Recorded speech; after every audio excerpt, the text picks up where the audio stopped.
Hello everyone, welcome to another tinfoil stream. This one's special. We're doing VHS tinfoil, so it's all old conspiracies ripped from VHSs. It should be interesting. As you can see, Cat made one for the day. My hair's wet, sorry about that. Look a little weird, but it'll dry off as the stream goes on. Hope everyone's having a good Friday and is ready to be done with work for the week, if that's how your schedule works. Phoenix Leftist, thanks for 200 stream streak. Jeesh, that is crazy. Hydrate, can do. So how's everyone doing? Hope you're doing good. Hi, Royal Ann. Inventory management. Horrifying apocalypse. How's it going? Phoenix Leftist, Dillis Filler, Lucas Dawn, Marusama.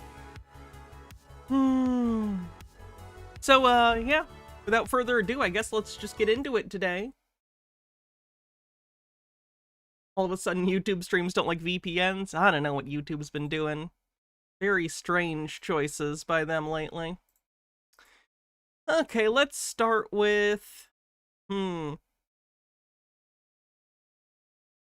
Warwick's The Psychic Within VHS. Your host, Linda Georgian. Hi, and welcome to The Psychic Within. I'm Linda Georgian, and during the next half hour, I'm going to share with you a formula for success that has changed my life. Everyone has psychic ability. You may know it by different names such as intuition, gut feeling, or hunches. The key to success... The idea of a hunch isn't supernatural or paranormal, so I don't know about that one. Success is getting more closely attuned with your subconscious. Successful people are more attuned with their subconscious than the rest of us. These same people are able to tap into their psychic energy and use it to achieve their dreams. Okay, so successful people are psychic, secretly, and even they don't know it. It's subconscious. Interesting claim. I assume will not be interrogated at all throughout this. Joining us are four nationally prominent psychic advisors who work with Dionne Warwick's Psychic Friends Network. We'll share with And we all know that's legitimate. you their theories on the 8-step process and how to use it to achieve your dreams.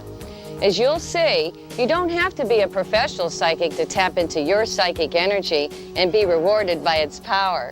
And most importantly, you'll discover how your psychic within can help you find love, improve your career, and achieve the success you've always desired. The process is easy, but you must be willing to open your mind and your heart to the flow of power available to you from your psychic within. Finding love and improving relationships. What is love? Everyone Baby, don't hurt me no more. wants it, but few keep it. Men search for their Juliet The while only secret you want to know from her is how many cans of hairspray did she use? No, you don't understand. She's holding that all up with her psychic ability. It's a demonstration of true mastery of the craft. women await their Prince Charming. Wars have been fought and kingdoms have fallen, all in the name of love. That seems pretty dumb. Don't do that. King Edward VIII even gave up his throne for love.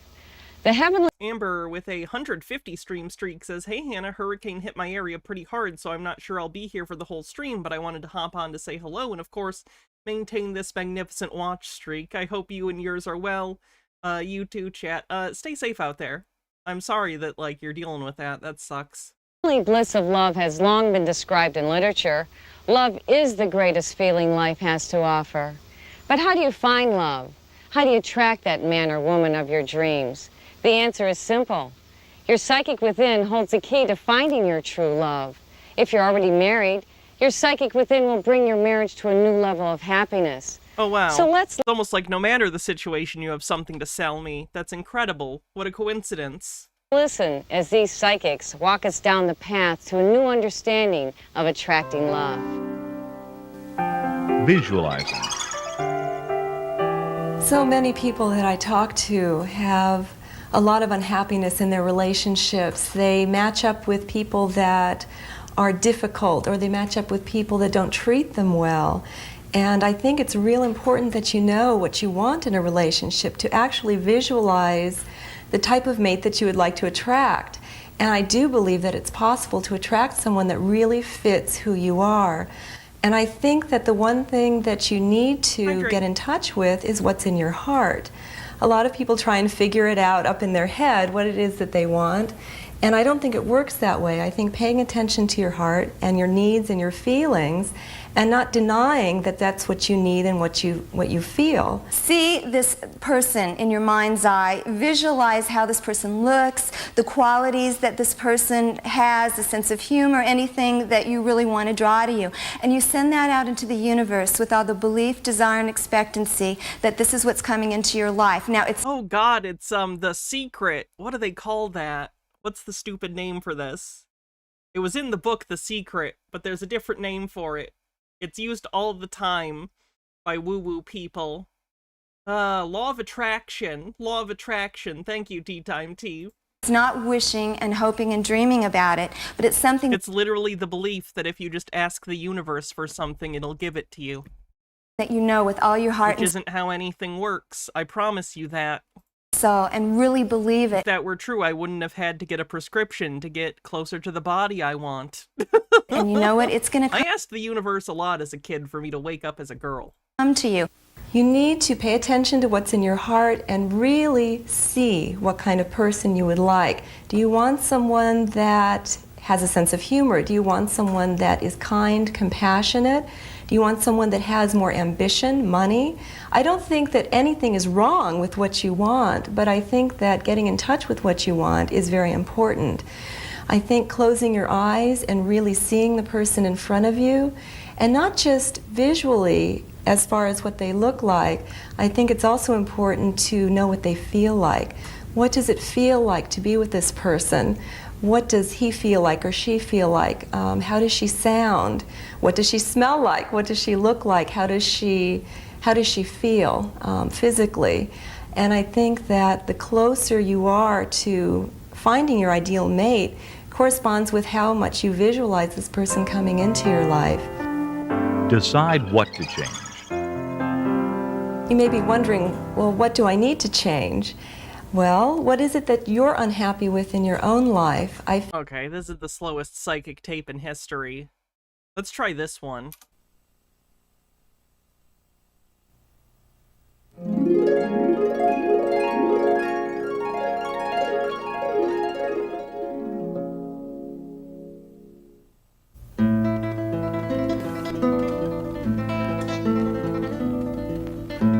This is an instrument. It cannot play music by itself. With practice and training by someone, beautiful music can be heard. Without practice and training, you can only produce sounds. The same is true for your other natural talents, like running, nurturing, and using your psychic abilities. Your psychic abilities are a basic part of you. They rent out Rod Serling's night gallery during the day. That's where they film this. Already within you. They're as natural to you as breathing. With practice and training, you can also develop your own special psychic talents to bring harmony, beauty, and success into your life. Hi, I'm Litany Burns. Just like a coach or music teacher or guide, I'll help you discover your own natural psychic talents and use them. You use these talents every day without even thinking. With practice, you can develop and use them anytime and anywhere. There are 8 different types of psychic abilities. In fact, you may be using one or many of your psychic abilities already in your life. You can stop this video and review it any time so that you can repeat the exercises. Oh, good. With repetition, you'll just get better. And you can practice these exercises every day in your daily life. I'm gonna have to bookmark this to make sure I can keep practicing with this. I imagine it's a muscle, you know? You gotta keep working at it. If you do not get results right away, look and see where you block yourself, where your defenses or fears are coming in. Because if you're blocking yourself with me on this video, you're certainly using those same blocks in your life. This is not a class. Your abilities are already there. The results will come.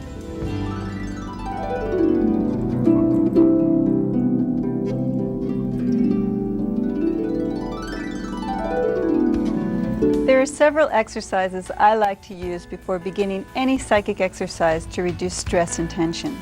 They're called preliminaries, and they're easy and portable to use. They help you focus and relax. In fact, once you practice them, you can do them without even thinking, and nobody can tell you're doing them. Since we all experience stress and tension in our lives, you can also use these preliminaries anytime and anywhere throughout your day. while you're stuck in a traffic jam, waiting at the doctor's office, before a test or interview, and speaking with your mother-in-law for the 3rd time that day. We got mother-in-law jokes, folks! It's the 90s!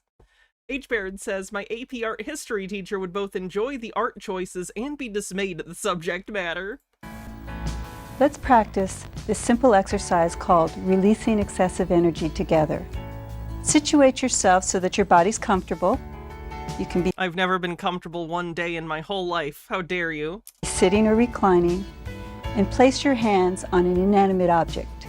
Anyone will do, the sides of a chair, couch, or bed, the telephone while you're talking, the desk or table before you, the steering wheel of your car in that traffic jam. Holding the chair. And place your feet on the floor or the end of the couch or bed if you're lying down. Feet, floor. Just let any tensions you might feel move through your hands into the inanimate object and through your feet into the floor.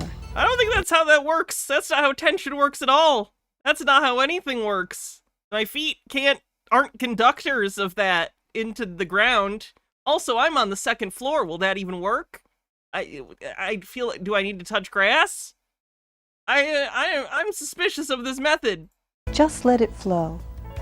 You may feel a tingling or rush of energy, or you may feel nothing at all in your extremities. Oh, that's convenient. That's convenient that the options are either tingling or nothing. Either way, it's definitely working. This is not a measure of your psychic abilities. We're not testing, remember? We're just exploring. Just let the energy go into the inanimate object.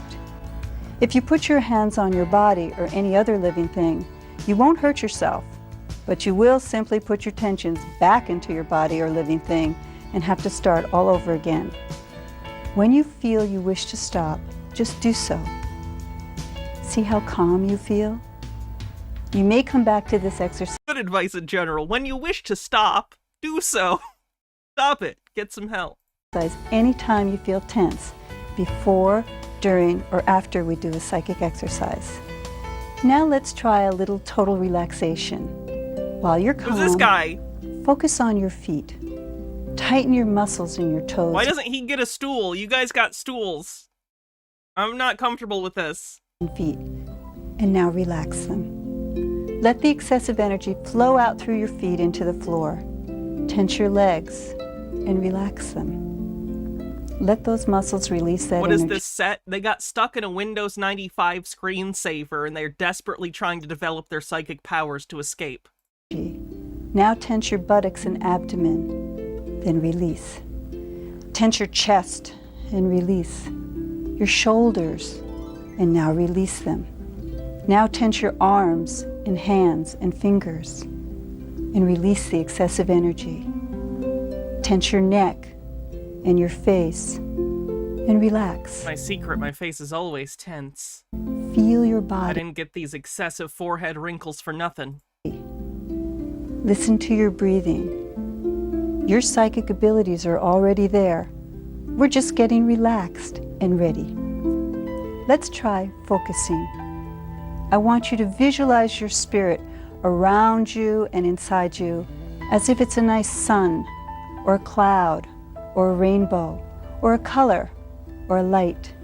And I mean, compared to something inside like Blu-rays or a cat, I can't really relate to the sun.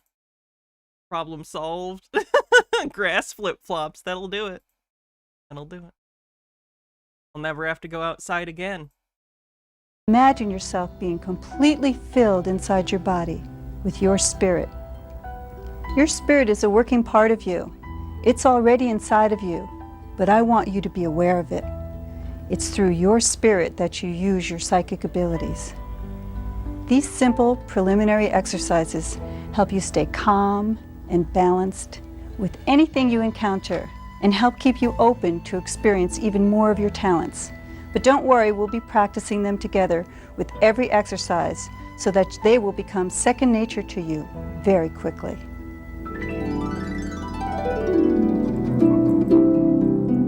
Ooh, gut feelings. The best kind of feelings. Your gut feelings are your basic primary psychic response. This exercise is for all those people who say, I could kick myself. I knew I was right. I should have listened to myself. Every person, every situation, every decision you make, you register a gut response. It's objective and simple and easy to use to find the right answers for you. You've been listening to me from your brain. Now I want you to move while you're listening down to your solar plexus, right in the center of your body where your gut is. This is your basic psychic response. It responds to everything positively or negatively in a very... This is really bad advice. They're basically teaching people to trust your gut instinct above everything else as if it has some sort of supernatural ability to sense danger. That's not good. You're not Peter Parker. Can't do this. This is such bad advice. Very physical way. So let's try a little exercise together. Release excessive energy. Shake out your hands if you need to. Relax your feet. I used to do this a lot as a kid until Relax they made your me legs, stop. Your upper They'd be like, knock torso. that off. See how easy it is now? Let's relax your shoulders. It's satisfying. I don't know if you've ever just done this. Pretty good. Would recommend. Shoulders and your arms and hands and fingers. We don't want any tension in your body. And visualize your spirit around your body. And visualize it inside you. And let it come right into your body and fill your body. And I want you to put your hand on your solar plexus. Any hand will do. And I want you to think of someone or something you really don't like. And if you can't think of anybody, I could think of a few people. And I want you to see what it feels like. What does it physically feel like in your solar plexus? Like I need to track my calories better. If you don't get any response, just relax. You're just trying too hard and try again. If you have to, do some preliminaries. Does it feel tight? Does it feel uncomfortable? Does it feel nauseous? What does it feel like to you? Now shake your hands out and let that feeling go. Now put your hand back on your psychic center, and I want you to think of someone you truly love or something you really love, and see what that feels like in your gut. What does your yes response feel like? Does it feel warm? Does it feel open? Does it feel calm? What does it feel like to you? Can you feel the difference between your no response and your yes response in your psychic center? If not, practice it again and again until you can feel the difference. Use your psychic center Sorry, the light saxophone in the back is just killing it. to make simple decisions in your day. Let the information prove itself.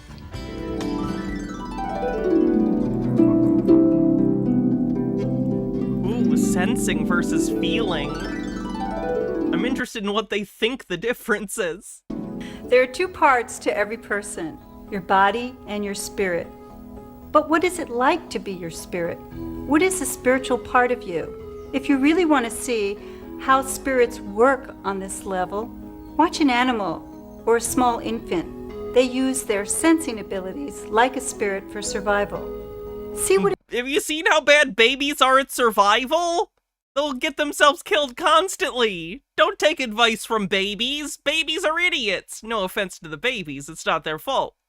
They haven't been successfully taught to be people yet. But babies are not good at things. Don't compare things to babies. it's like to be both your body and your spirit, This would be vibes-based conspiracy, yes. and how you really respond to your environment. I wasn't planning on specifically playing bingo just because the conspiracy tropes of like 2 or 3 decades ago aren't the same as they are today. But if you want to play, we can. We're going to do a little exercise together that What involves about baby geniuses? Don't talk to me about baby geniuses unless you're going to buy it for me on Blu-ray. sensing versus feeling. So before we Baby Geniuses is a terrible movie that I love. I really liked the theme park in it. I'm pretty sure they shot it at the Mall of America. start, I want you to get a household object that you can place in the palm of your hand. A piece of lettuce, a flower, a crystal, a rock, a feather, a small piece of fruit. Put your VCR on hold, get your object, and come on back. I want you to take your Wait, what do I need the object to be? Could it be any object? I'll pick this. Have I seen the Baby Genius sequels? Oh, the Baby Genius sequels are terrible. There are like 5 Baby Genius movies, and Jon Voight does yellow and brown face in some of them.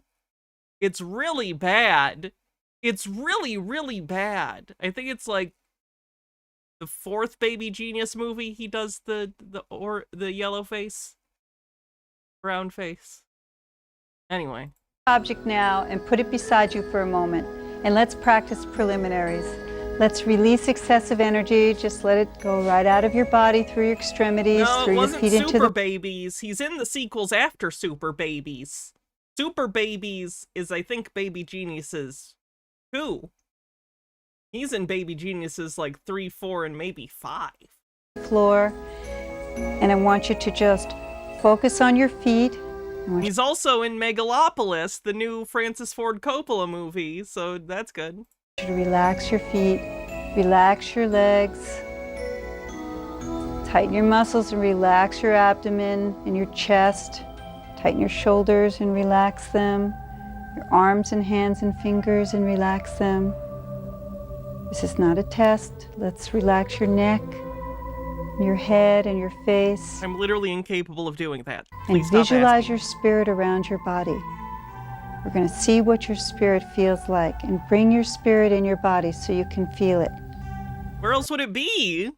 Now Hanging out over there? I want you to pick up your object, put it in the palm of your hand, and I want you to close your eyes and move down to your solar plexus.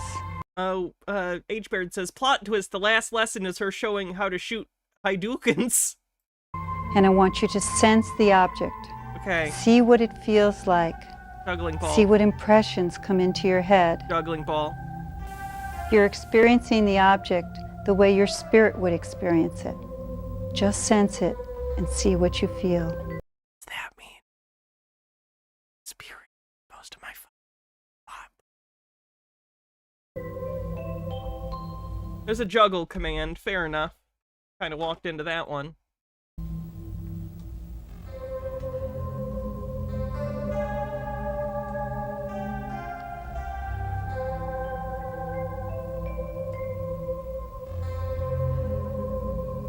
Now I want you to open your eyes, and I want you to look at the object. Really look at it. Touch it. Smell it if you can. Rub it against your face. Smells like my hands. Listen Hydrate. to it. This is the way your body responds to its environment. You register a response from both your spirit and your body to every single physical thing. Which part of you do you use the most? Why not use them both?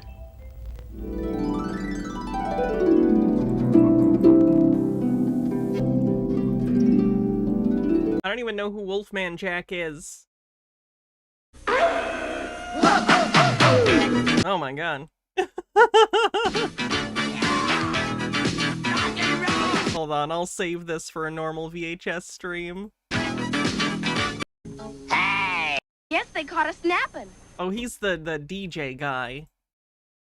Not overly familiar with him, to be honest. Are we Clairvoyance doing Ugandan Knuckles jokes? What year is it? goes far beyond what the naked eye can see. It's the ability to see or sense in images or symbols. He was a DJ back in the 70s and 80s. I was born in 1994. What comes For reference. into your head. Yeah, I don't know 70s and 80s radio DJs except for Casey Kasem because they still play his stuff and because he's shaggy. There are many uses for clairvoyance. You can get information about the past, the present, or the future. You can solve problems. You can make future predictions. You can get messages from loved ones or even find lost objects. Many psychics or clairvoyants use clairvoyance to solve crimes. We also use clairvoyance That's what I want to do. I want to develop psychic powers specifically so I can get my own show on USA. for visualization, to heal ourselves or make ourselves feel better. We can use it for déjà vu, where we can remember things that may have happened to us in past life, or even daydreaming or meditation, and for people that go on vision quests. But there are really 2 types of dreams in which we use clairvoyance. One type of dream is called mental Nerdy with 45 stream streak says, how weird my brain is. I'm imagining there was a Hannah equivalent in this era sending out VHS tapes debunking these tapes. That would be funny. Just an absolutely insane person trying to distribute individual debunkings. Dreaming. Hannah's such a baby. I'm 30! Where we get I'm to 30 years old! see things that we've known already that have happened in our lives, and it's a way for the I hate it supremely. Truly, I wasted my entire youth. Mind to get rid of and it was all for naught. Things. Very physically. But there are other types of dreams. Dreams that we all have that are very vivid. In fact, they're probably more vivid than sight. These dreams are called psychic dreams, and we remember them. We may have had them 3 months ago, but we'll still remember them as if we had them just the other day. Let's try to do some clairvoyance together. Situate yourself so that your body's very comfortable. And close your eyes. If you need to practice preliminaries, release excessive energy. Just let it flow out of you. Wait till I turn 40? I'm not making it to 40. Relax your body from your feet all the way up to your head. Now draw your spirit in so that it's inside and around you. See how easily you do it now? Imagine the inside of your forehead is a movie screen. Clear your mind so that your whole movie screen is empty and you're the only one in the theater. Now open your eyes and look at the candle and the candle holder or at any object in your own room. Study it very closely. And now close your eyes and see if you can see the object on your screen inside your forehead. Try doing this several times with different objects for practice. Clairvoyance is usually tested by scientists using focus on objects or locations. This is called remote viewing. As you have experienced, clairvoyant images can come to us in many ways. Remote viewing is a physically tangible way of demonstrating clairvoyance. It has been said that several governments have employed clairvoyant people to sit in a room thousands of miles away and use their clairvoyant abilities to read through sealed secret military dossiers from a rival government. But remote viewing can be used for more peaceful and productive daily reasons, like finding lost objects or missing I'd rather work for the government. children. If I develop psychic powers, I will absolutely go and work for the government and make 6 figures telling them stupid things that they're probably gonna bomb. Untapped mineral or water resources, even buried treasure. Ooh, buried treasure. Let's try Cartoon logic. something together. And after we do this exercise, you can create your own variations of it to practice at home. Take a piece of paper and a pencil and list the 5 objects I have here on the tray. Glasses, sand dollar, scissors, pad of paper, and a glove.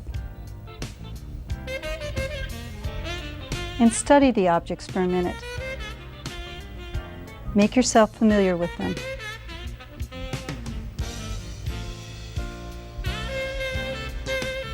Now Debbie will remove the tray and rearrange the 5 objects in a whole new and different order.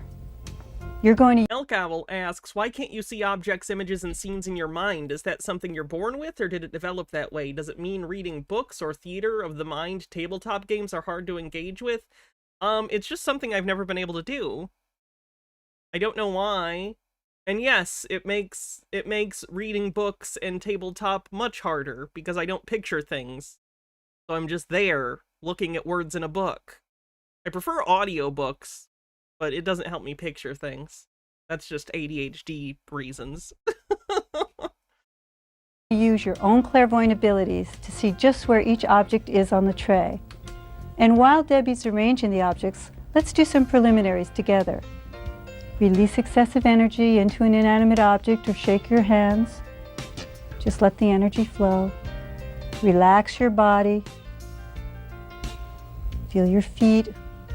I know my brain is theoretically capable of picturing things, though, because I've taken hallucinogenic drugs in my life, like years and years ago. In my earlier 20s, I took mushrooms, and I saw visualizations, not full-on, like, you know, hallucinations, but like visualizations, and I could see things when I closed my eyes on mushrooms. Not that I could control, but I could see stuff, so not like my brain's completely incapable of it. Feel your body all the way from your feet, up through your legs, your shoulders, your hands, your head, and focus your spirit's energy so that you can feel it inside you and around you. And now move down. Yeah, basically Harold Edelman, yeah. To your gut to verify any of your images that come to mind. See how quickly you can do it already? Now look at your list of objects for a moment. Close your eyes and clear the movie screen inside your forehead. And now visualize. Mine's playing in IMAX. The tray. See if you can see each object on the tray on the screen inside your head, or see or name each object inside your head. And when you get a sense of it, write down the order in which you see each object on the tray from left to right. Trust your gut feelings, don't second guess yourself. If you don't get any impressions, don't worry. Just practice your preliminaries again, put the VCR on hold, and try again. Ready? Do you have the new arrangement in mind? And remember, this is not a test of your psychic abilities. We're only practicing. Let's look at the results. Pad and paper, scissor, gloves, glasses, and sand dollar. Remember, you're just doing this once, so if you didn't get anything right, it doesn't mean you're not psychic. That's convenient, isn't it? Don't worry, no matter how much we falsify this, it's not true. Practice and get better. And if you'd like to practice this exercise on your own with some objects that you happen to have nearby, feel free to place your VCR on hold at the end of this segment. Let's try a variation of this exercise. We've removed all of the objects except for one, and I want you to visualize the one object that was left on the tray.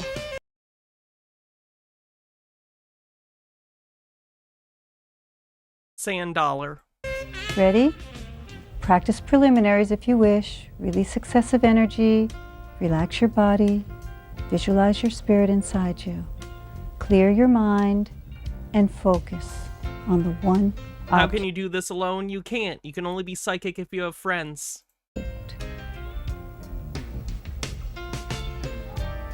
Alright, stop staring at me. Just tell me what the answer was. It was sand dollar, right? Sand dollar? I'm gonna say sand dollar.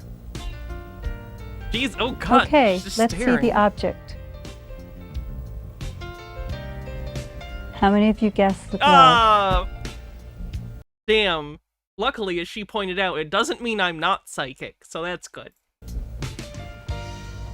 For those of us who are professional clairvoyants, we sometimes use a crystal ball in addition to the screen inside our heads for focus and clarity. This is the art of scrying, and it is as ancient as man. If you don't have a crystal ball, you can use any translucent surface. Fill up a cup with water, anything that is not totally clear that will distract you, and let's try some scrying together. Practice preliminaries. Put the glass comfortably before you and gaze into the water. Hey, Logan, thanks for the raid. Welcome, raiders. I'm Hannah, she, her. Today we're looking at VHS tinfoil. We're looking at old conspiracy videos from the VHS age.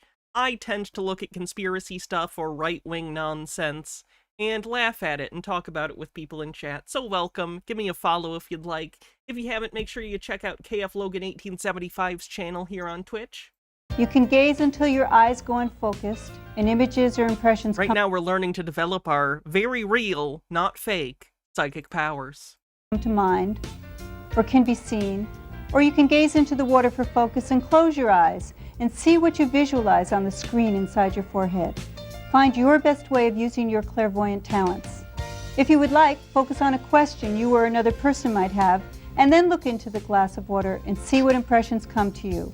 Whether you dream, gaze inside a crystal ball, or predict the future, your clairvoyant abilities can help you gain greater insight, knowledge, and information in your life. I did see they're putting that out, MH Dark Beast. That's exciting. They're putting out Demolition Man on 4K.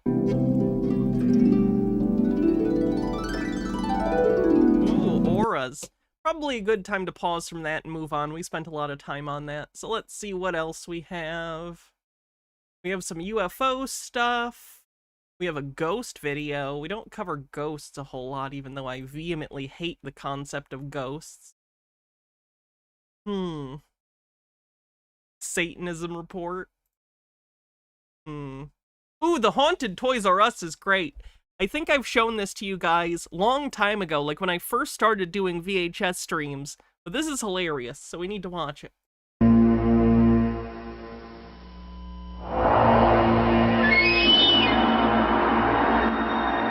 I used to work at Toys R Us, fun fact. Ghosts R Us. Toby Hooper directed this. I forgot that. Toby Hooper did Texas Chainsaw Massacre 1 and 2. He did Poltergeist. He did a lot of stuff. Of ghosts. One imagines ruined castles or a lonely graveyard in the dead of That is Leonard Nimoy's voice. Night. But recently, psychic Sylvia Brown investigated a series of hauntings in a most unlikely location. An ordinary toy store in Sunnyvale, California. This is a place in which they had lost, or reportedly had lost, 6 managers. So out of desperation, they called... Nope, Steven Spielberg produced Poltergeist, but Toby Hooper directed it. There are rumors and allegations that Spielberg did a lot of the directing, but I don't think that's ever been confirmed. Called me and said, would you please come in because we think we have a ghost. It's a story of unrequited love. And not like some of the violence we see at other, let's say, ghost stories. It's sad. It's tragic. Oh yeah, Sylvia Brown sucks. It was the new frontier of California, barely tamed by farms and orchards. The year was Invaders from Mars 1986 is pretty good. I have that on Blu-ray. The creature designs in that are great. They have really good wet puppets in that. 1881, the season, spring. Yanni Janssen was a barely literate, emotionally disturbed farmhand who lived for just one thing, his desperate love for his employer's daughter. Elizabeth. Yanni, you have to stop writing me these letters. I don't mean to upset you. You have. And if I told my father, he would ask you to leave. But I love you. And I hope we don't end up haunting a Toys R Us. I love someone else. I know I'm just a caretaker. I don't have very much to offer, but what riches I do have are in my heart. I don't love you, Yanni. You have to understand that. Is this of Mice and Men? You just gotta get him to turn around, take a look at the pretty flowers. I don't mean to hurt you, but I'm getting married in 6 days, and it's best that you forget about me. Bye. Wait, you don't know me? You mean they built a Toys R Us over a grave site? Everywhere's a grave site on a long enough time scale. You barely knew I existed till I wrote those letters. How do you know you don't love me? I feel nothing for you. I won't rest until you marry me. Elizabeth, don't go!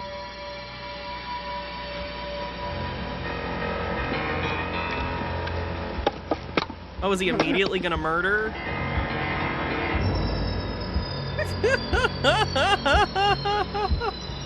Okay, maybe she was right to tell him no. I think he maybe has some issues that he needs to work on. I'm glad you got stuck in a Toys R Us for all eternity. That's not how you cut wood. That's not how you cut wood at all. Just randomly hitting it? What is he doing? That's not how you chop wood. Oh, he's just mad. He's just so mad.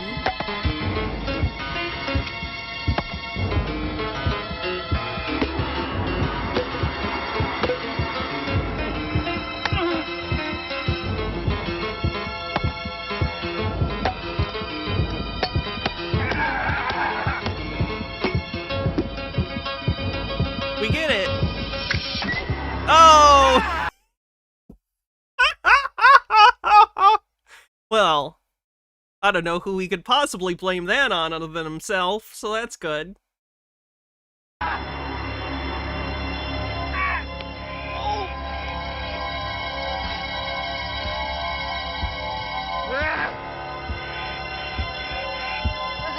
Shaking hands with danger. Shake hands with danger.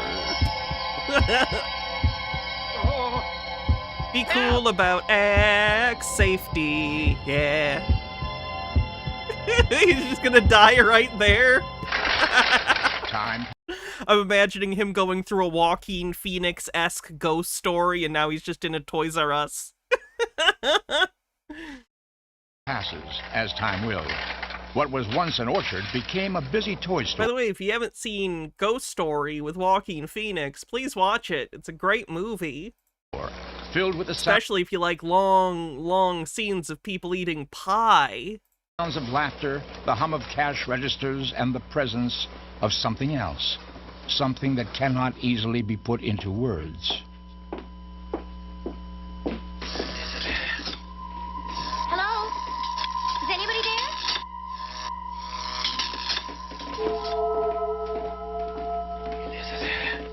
Hello? Who's there?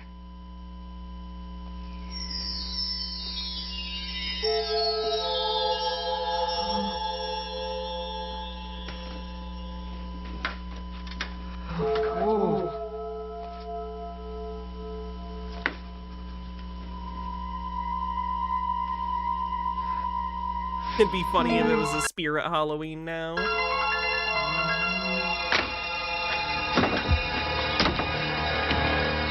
Whoa! Hold on. Where's the fire? There's something back there. Where? In the storeroom. It touched me, and it said something.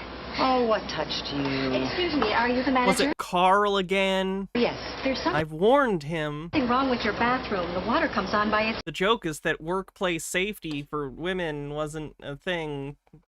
Dudes are creeps. self. I turned the faucet off, but it came back on again. I think you need a plumber. Oh, I'll call one right away. Thank you. May I please have the rest of the day off? Oh, whatever it is that scared you back there, I'm sure there's a logical explanation for it. Come on, I'll show you.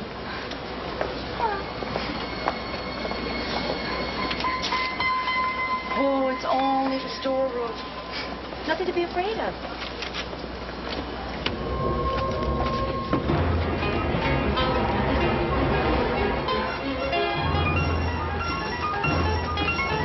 Okay, guys, we got a little problem. So I am putting the storeroom off limits for the next couple of days. I promise you, I've worked at Toys R Us. If there was some sort of poltergeist activity in the back, they would not care. They would not care. That would not be something they would block people off from going to the back for. There are literally people back there all day. It's their job to be back there. They're not doing back of house stuff for days straight. Rumor has it there's ghosts in the storeroom. Welcome to Ghosts R Us. Can I haunt you? This is not a joke. And if you Job's a joke. go around saying that there's a ghost, then we're liable to lose all of our customers. Are you? This is the person you have managing your store? Your number one concern right now is we're not going to get customers because they're afraid of ghosts? Like it's Scooby-Doo? H-Baird says, like, if I was a ghost in a toy store, I'd just spend eternity playing with the Legos. Yeah, not a bad plan. So until I can figure out exactly what this is, it's business as usual. Okay? Except you can't go to the stock room to get the stock. I hope that doesn't impede your ability to perform your job duties.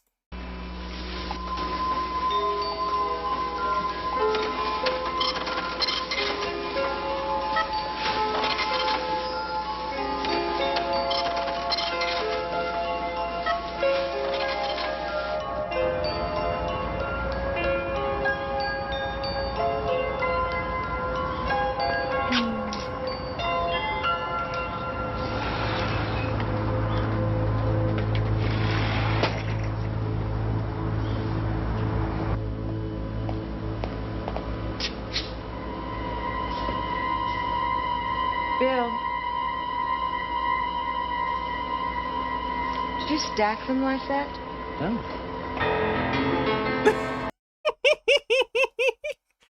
How bored do you have to be in your eternity as a ghost to start, like, stacking skateboards and rollerblades? That's not great.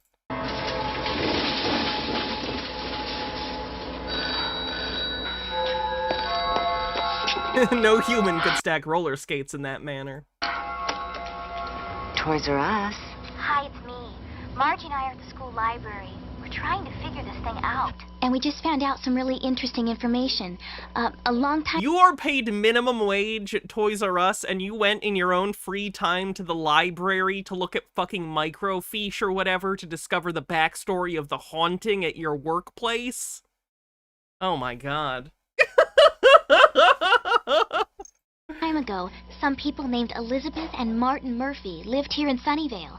They had this hired hand named Yanni Janssen, who was killed in an awful accident. Name was Yanni Janssen? Spooky part is that all this stuff happened exactly where the store is now. We also found a lady we think can help us. She's a psychic researcher. Her name is Sylvia Brown. She works with the police and really knows this area. She specializes in these kinds of cases. She's supposed to be very professional. She may even know who the ghost is. We really think she can help us. What do you think? I need her right away. All right. We'll get in touch with her. It's funny that in the past they could pretend hauntings just did this, where things were flying all over the place because cell phone cameras weren't a thing. Like, if you claimed this today, people would be like, why didn't you film it? Stuff was flying all over the place and you didn't film it? Why?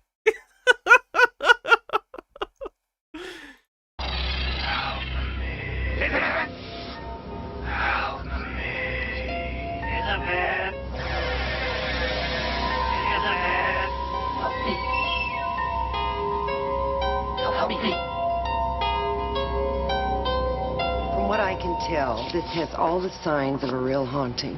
What exactly is a haunting? It's spirits that don't know they're dead, or they resist going towards the light. Sometimes it's just unfinished business, or they just don't want to go. I do not respect the authority of the light. It cannot force me to ambulate through it. You see, in this case, Yanni Janssen is in a time warp, and he really believes that he's still part of this Martin Murphy ranch. So how long will he be doing this for? Why is he stacking skateboards then? Months, years, maybe. Well, how do I get rid of him? With a silver bullet. Well, really, we have to convince him that he's dead. Who is that lady? Sylvia Brown, psychic scam artist. Sylvia Brown tried to summon the spirit of Yanni Janssen. Yanni, are you with us?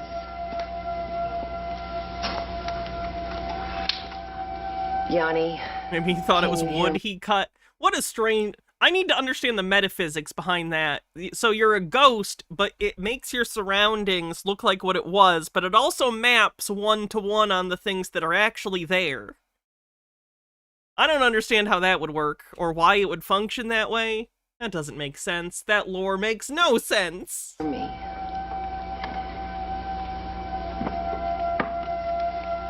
I can feel his presence now. It's getting stronger. He's coming towards us. I can see him. He looks a lot like Casper. He's coming around the corner now. Are they getting paid for this? Because if they ask me to come in for a seance at work, I'm not doing it.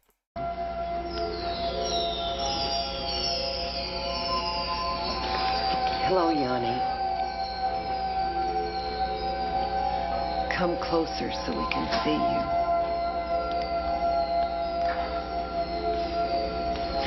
You're looking for I'll go in for time and a half.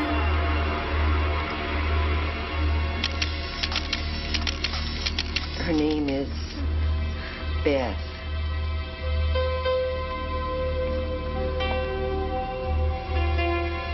Elizabeth Murphy. Is this Martin Murphy's wife? No. This is his daughter.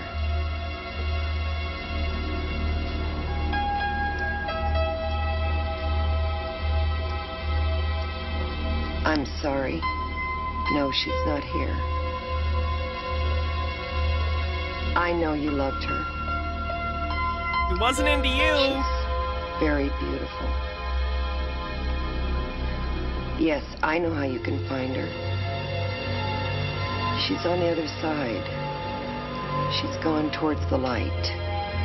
Funny, somewhere she is having a very restful afterlife, and then he shows up and she's like, oh god. I thought I was over this. Trey says, I hate the ghost stuff so much. The number of people that have died are so many that they would outnumber the living by huge margins. Not to mention the dinosaur ghosts. You have to go towards the light. All the other hominid ghosts. Insect ghosts. To go towards the light to find Beth.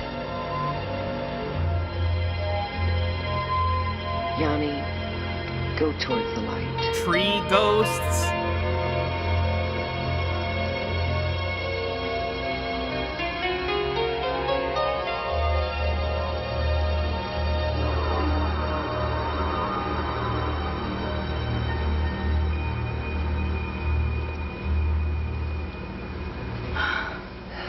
Thank you.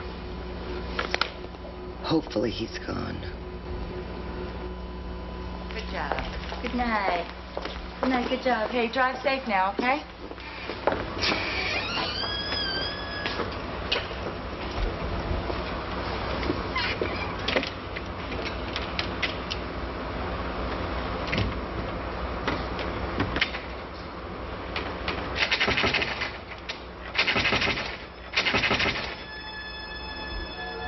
Okay, so Sylvia Brown sucks? She didn't do her job?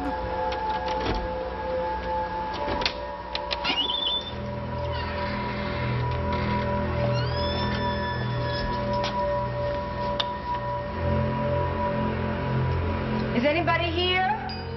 Also, you can't just walk back in like that. There would be an alarm that she already set as she left that would be going off as she re-entered. Hello?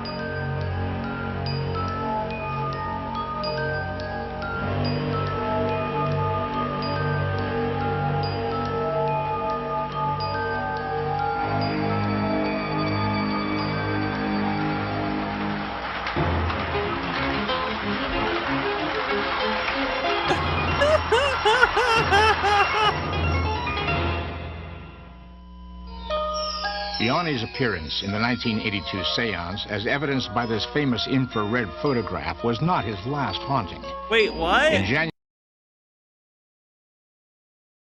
Is he supposed to be the thing on the left? What? January of 1991, we revisited the Sunnyvale Toys R Us, where employees past and present gathered to talk about their experiences in the intervening years. I heard my name being called. And, you know, I listened again, and I turned around, and I couldn't see who was calling me. And I said, wait a minute, she's not even working today. And I'd get back up, and I'd start fixing the overstock again, and I'd hear it again. And then I'd feel my hair being caressed. And it just, ugh. And the one little teddy bear, instead of just falling down like it normally would, went out into an arch down to the floor. And I said to the manager, you say what? Did that frighten you? And he... So her evidence on this one is literally, it fell further away from the shelf than she felt it should have. Okay, that's not as impressive as the reenactment they did. He said, it sure did, Pat. So now when I go into the stock room, I bless myself and I say, hi, Johan. It's only me doing a day's work. And upstairs we heard footsteps.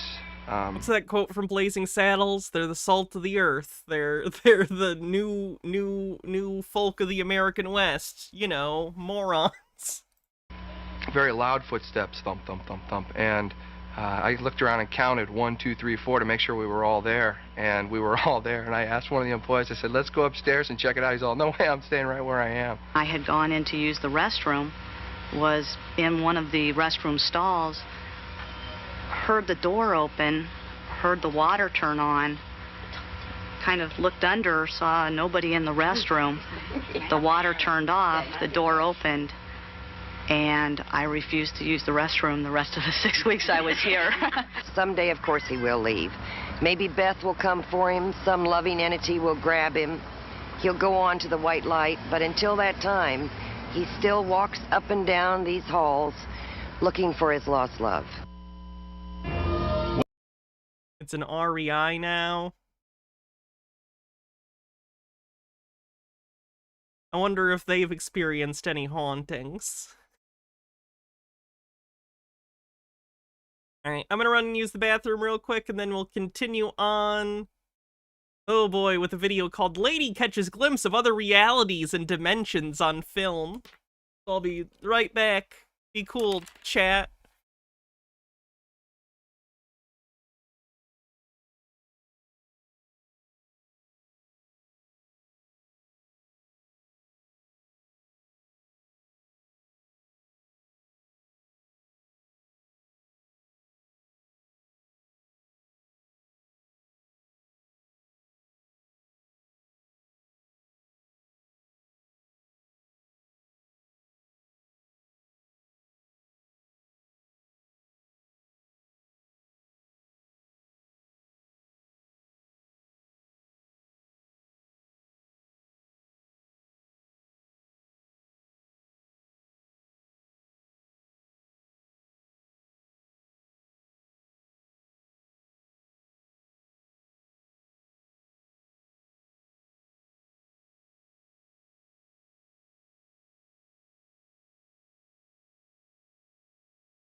Amber Pretzel says, and then Yanni's ghost caused the entire Toys R Us stock to crash. Yanni. Like I said, this video is titled Lady Catches Glimpse of Other Realities and Dimensions on Film.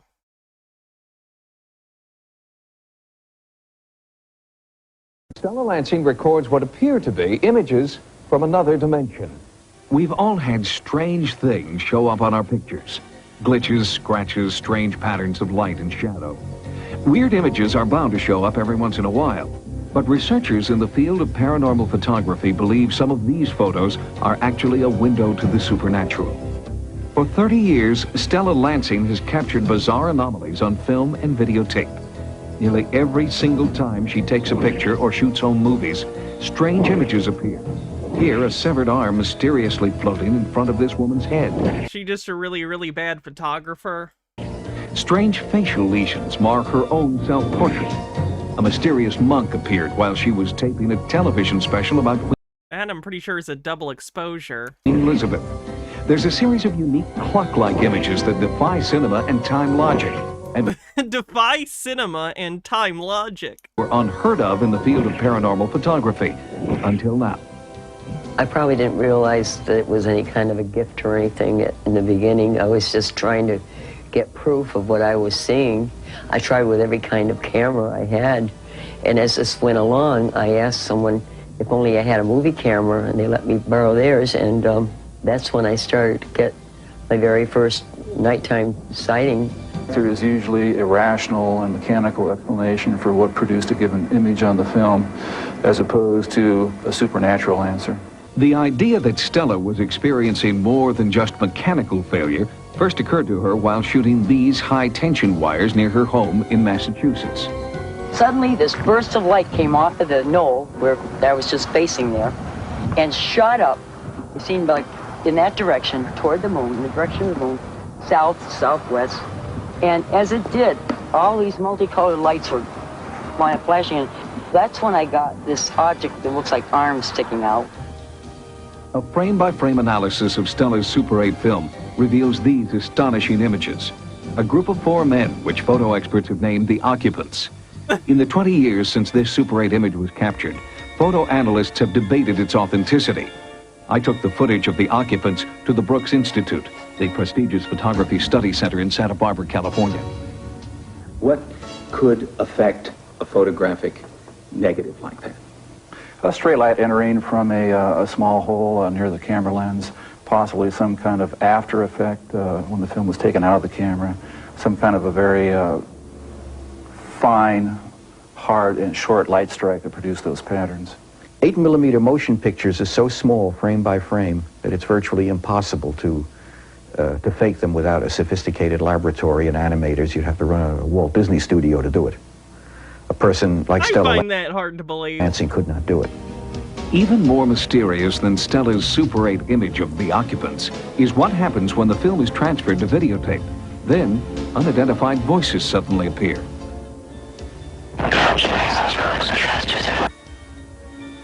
Analysts could I'm calling outright hoax on this one. not explain how Stella's silent 8mm film with no soundtrack could suddenly produce sound, replayed here at a slower speed.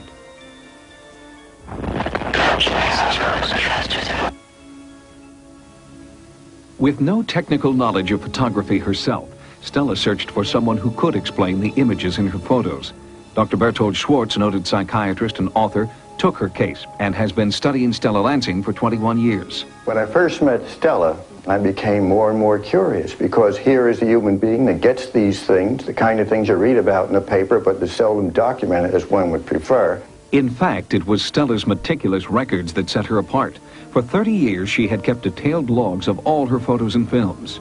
As one went over the notes that she had laboriously collected through the years, she'd write on the film boxes, she'd write on scraps of paper, she'd collect clippings, and you put it all together, the story seems to hang together.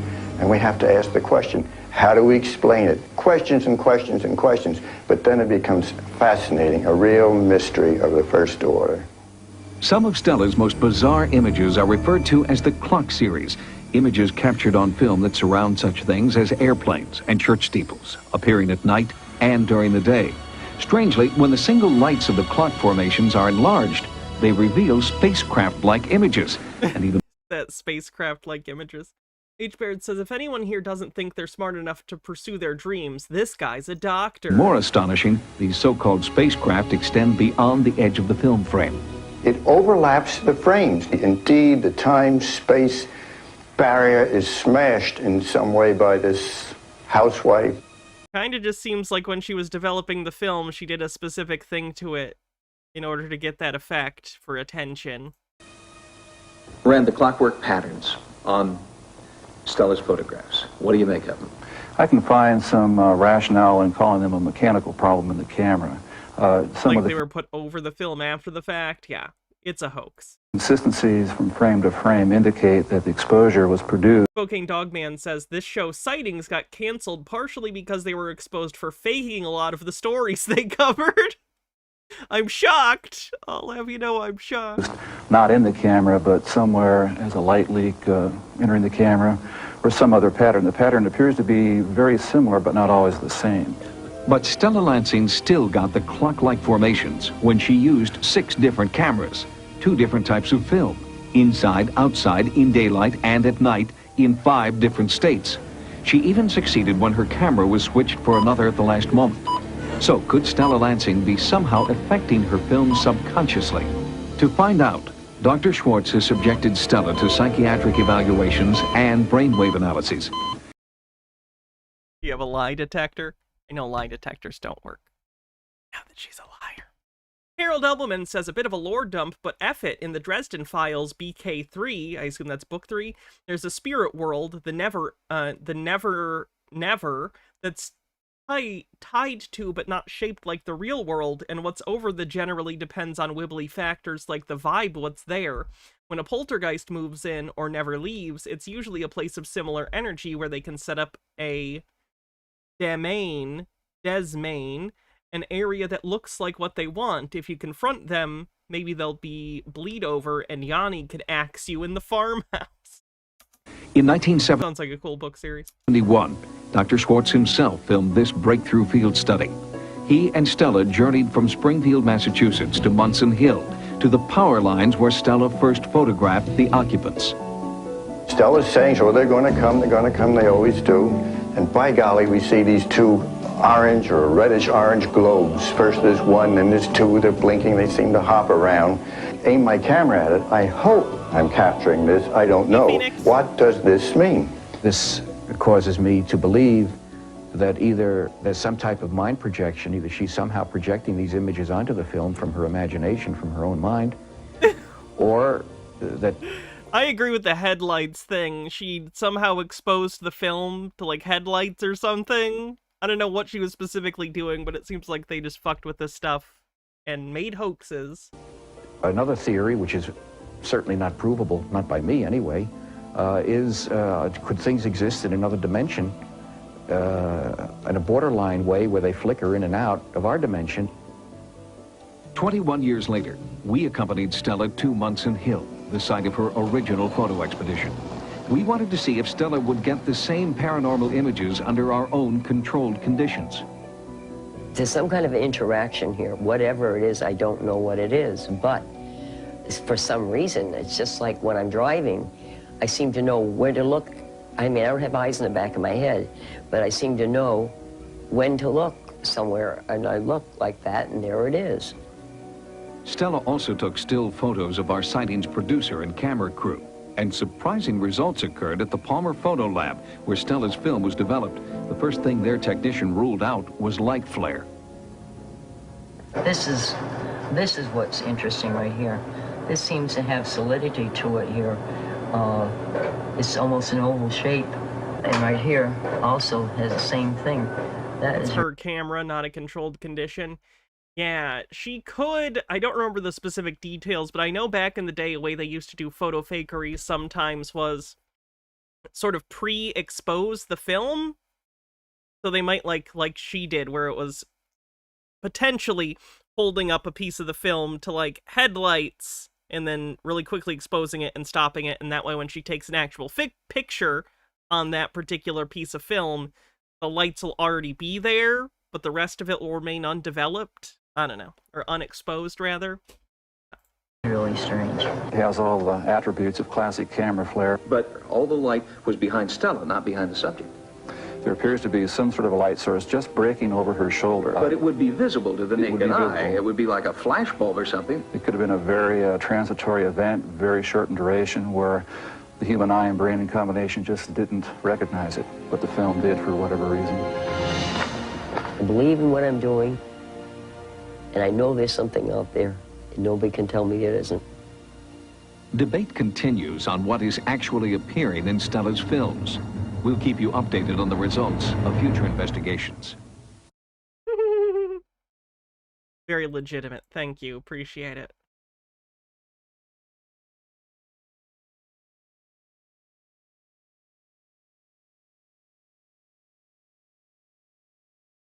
But only now is he beginning to understand the strange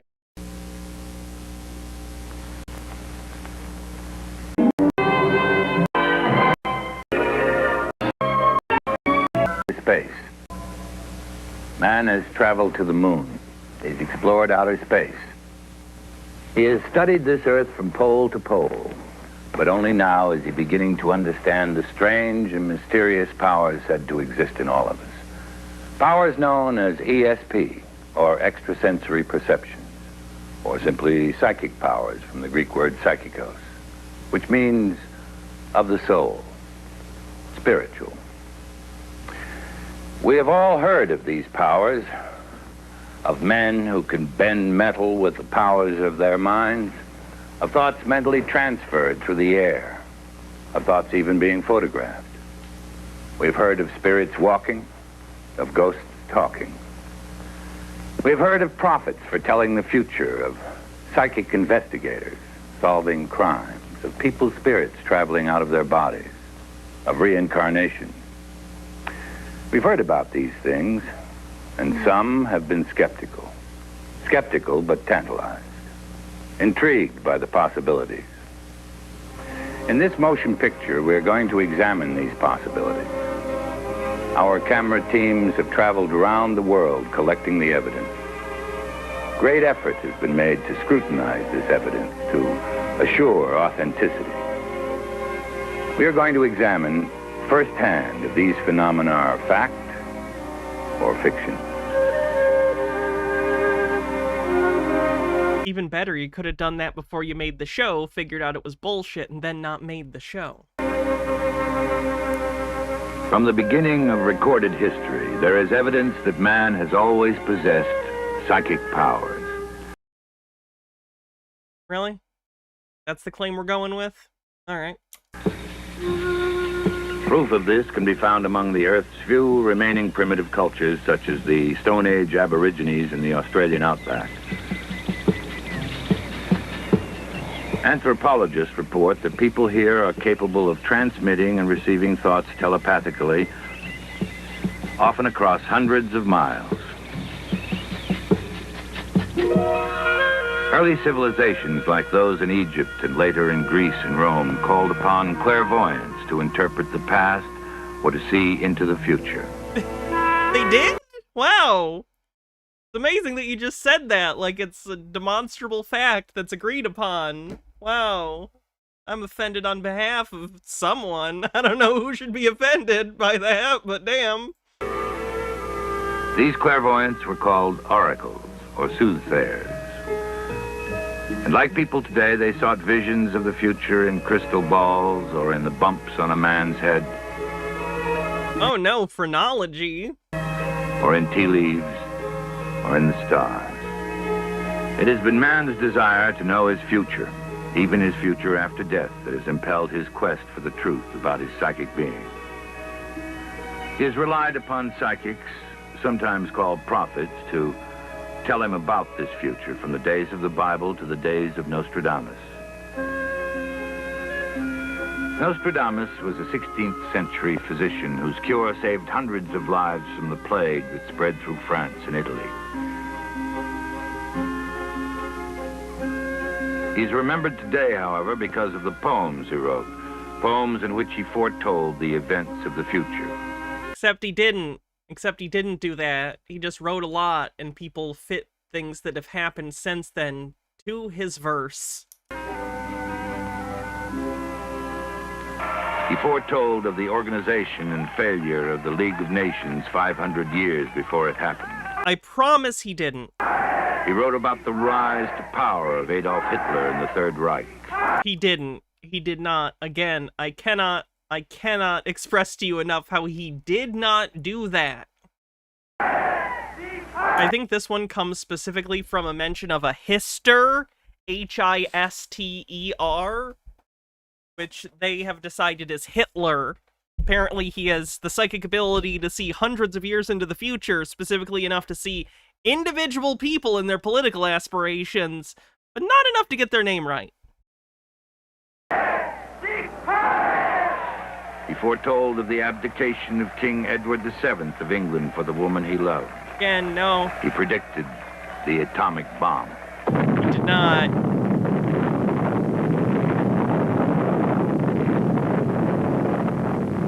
He predicted the end of the world in the year 7000 to be caused by the explosion of the sun. After Nostradamus, in the dark years that followed in Europe and America, many who prophesied accurately or who achieved other psychic phenomena were thought to be witches and were burnt at the stake. Can we not act as though witch trials were because people were actually demonstrating any sort of special superhuman ability? It wasn't that. This is not what spurred these things. Please don't. Trey says my dad is unironically a Nostradamus believer. That's profoundly unfortunate. Then in 1848, when the Fox family of New York communicated with spirits, psychic investigations became respectable again. Even Queen Victoria of England was attended by a personal psychic. And in America, President Lincoln is said to have attended seances held in the White House. Lincoln, thought by many to have had psychic gifts, had a premonition of his own death. In a dream, he rose and walked to the East Room. Who is dead in the White House, he asked. The president, came the answer. He was killed by an assassin. Mark Twain, the famous American writer who also had premonitions of impending death, urged a scientific study of such phenomena. And in 1912, in England, T-Time T says Lincoln went to seances because his wife was obsessed with trying to talk to their dead son. Yeah, Mary Todd was, like, actually, like, had mental illness also. a study was made. Have you ever seen The Man Who Saw Tomorrow about Nostradamus, hosted by Orson Welles? I haven't. confirmed that 19 people had canceled their passage on the Titanic because of their premonitions that the new superliner would hit an iceberg and sink.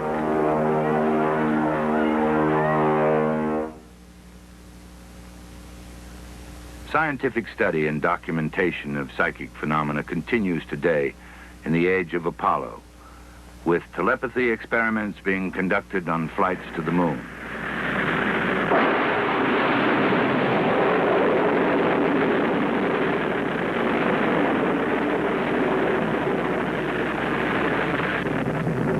Brightness higher. On Apollo 14, Captain Edgar Mitchell, the sixth man to walk on the moon, conducted several ESP experiments. He reports that he successfully transmitted telepathic images back to 4 people on the Earth.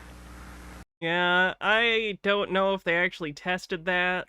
The United States government was testing some really stupid stuff at this time. Pretty dubious on the concept that it was successful. I'm gonna say no to that one.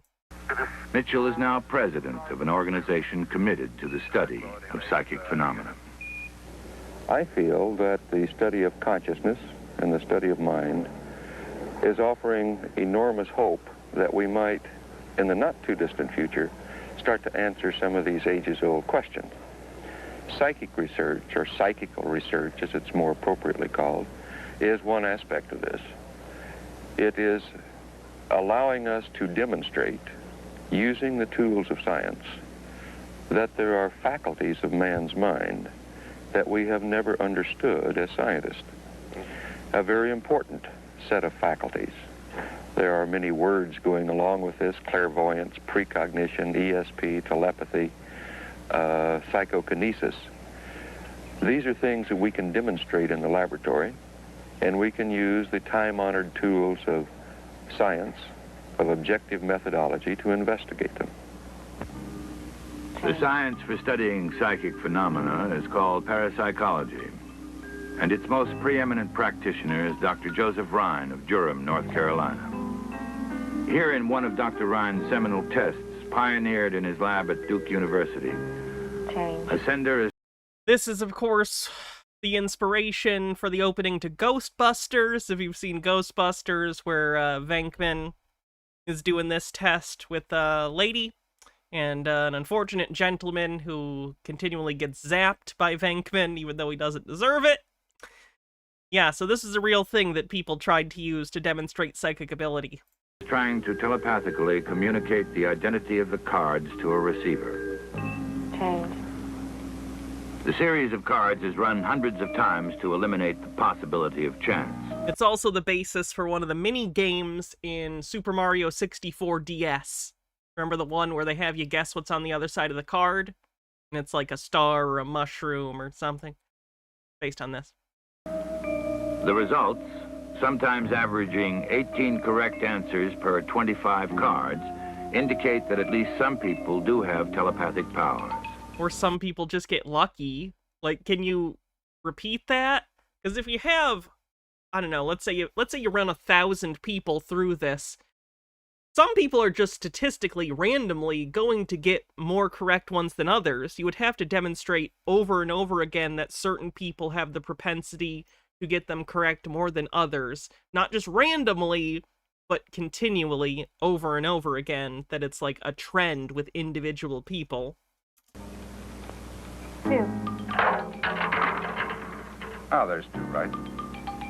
Similar tests are used to confirm precognition, the ability to foretell the future. That's one right. Here in a laboratory situation, the subject is attempting to foretell the future by predicting which numbers will come up as a result of a random tumbling of the dice. Right that time. 1. Hey, you got all three that time.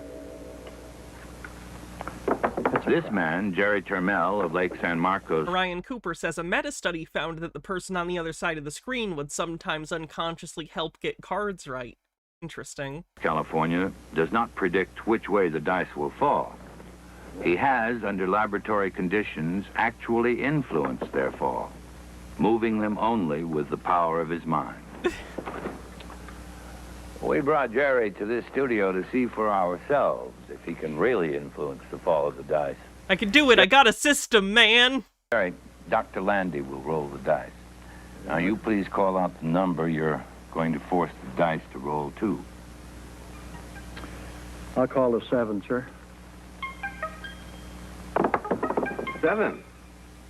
By concentrating on the number, Jerry, with the power of his mind, can control the movement of the dice, make the number 7 come up. And the 9.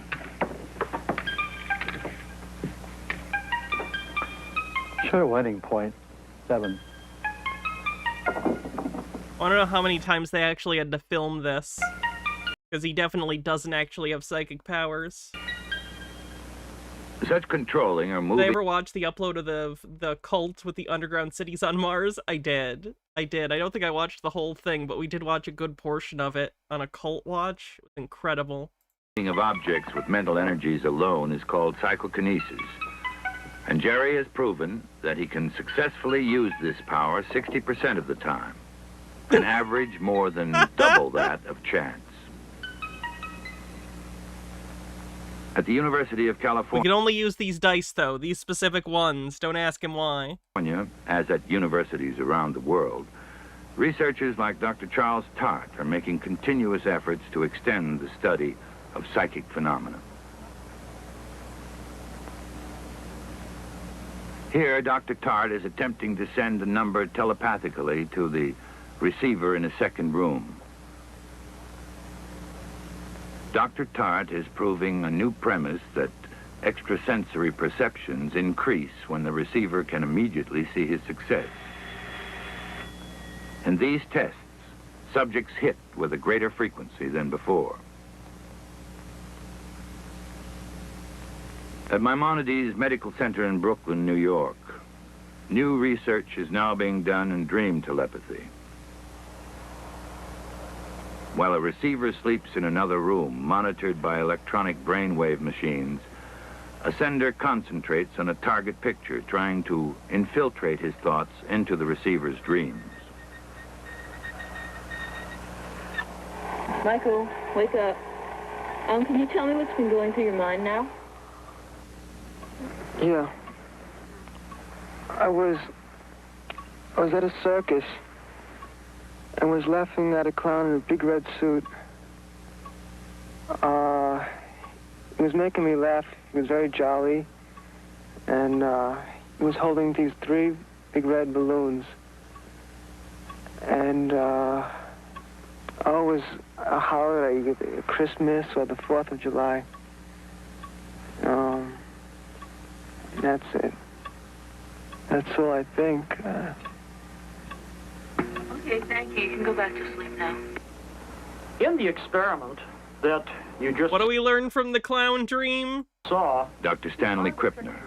was a scene in Honolulu of Santa Claus during a Christmas party on the beach. The dream report from the sleeping subject mentioned a circus and a clown in a big red suit, therefore showing Santa's not a clown! That you're calling that a success? He said he was at a circus with a clown, and you have Santa, like, on a beach, and you're calling this? correspondence with the festive atmosphere of the Christmas beach party. That's such bullshit, man! That's such fucking bullshit! Then when the subject went on to talk about red balloons and a fat and jolly man, he's capturing some of the color and some of the atmosphere which we associate with Santa Claus. Oh, this is... Man, this scientist guy sucks. He's trying to fit the results to his hypothesis so hard. The subject does specifically mention Christmas, therefore adding an additional correspondence to this particular picture. Another kind of telepathy experiment is this one conducted in Prague, Czechoslovakia, where an attempt is being made to communicate taste. The subject, a highly sensitive young man who has scored well on other... Halfway through the stream, calls to action. If you haven't already, like the stream on YouTube. And if you want to help support the stream, it's still September, 30% off subs. Tips go towards the next costume month. And that's it. Call to action complete. more conventional ESP tests, is being placed into a trance under the observation of a panel of reputable scientists. I'm not so sure about the reputable part. Once the subject or receiver is in the trance, a sender is chosen. He in turn selects an envelope which contains instructions as to which of several foods to taste. There is no way that the receiver can know who is going to taste what food until it actually happens. The sender, following the instructions, tastes pepper.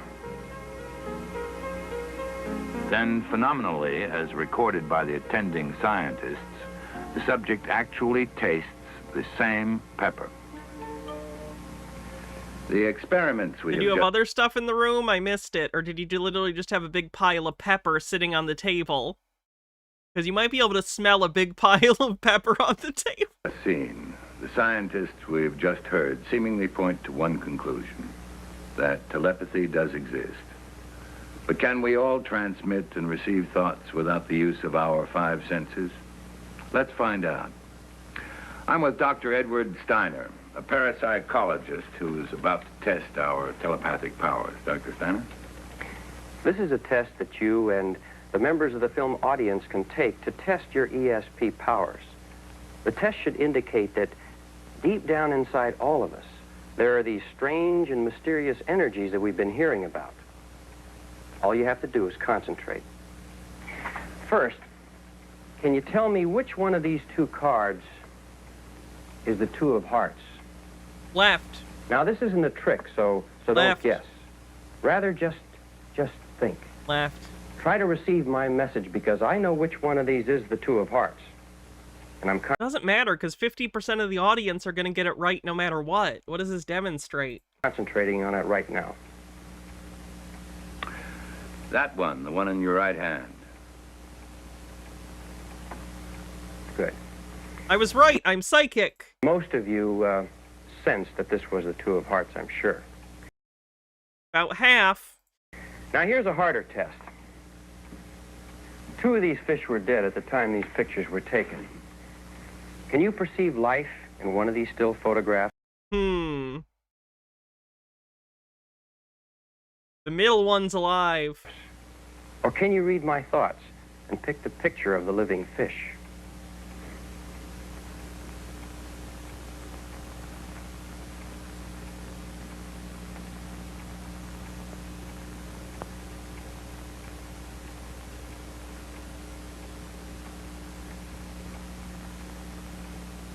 The one in the middle? The fish in the center was and is still alive. Like, still, to this day, the fish is fine. The fish is retired to Boca. They're doing great.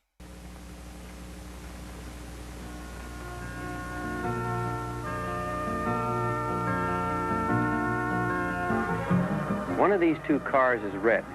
The other is blue. Can you tell which one is red? No. The second one. Wrong. The perception of color by telepathy is usually a good indication of a subject's ESP capabilities. It is one of the most common tests used in laboratory situations. Now let's see how you do on this next one. One of these women is the mother of the young boy. Can you sense which of the 3 women is the mother? It's all of them. They're a lesbian polycule.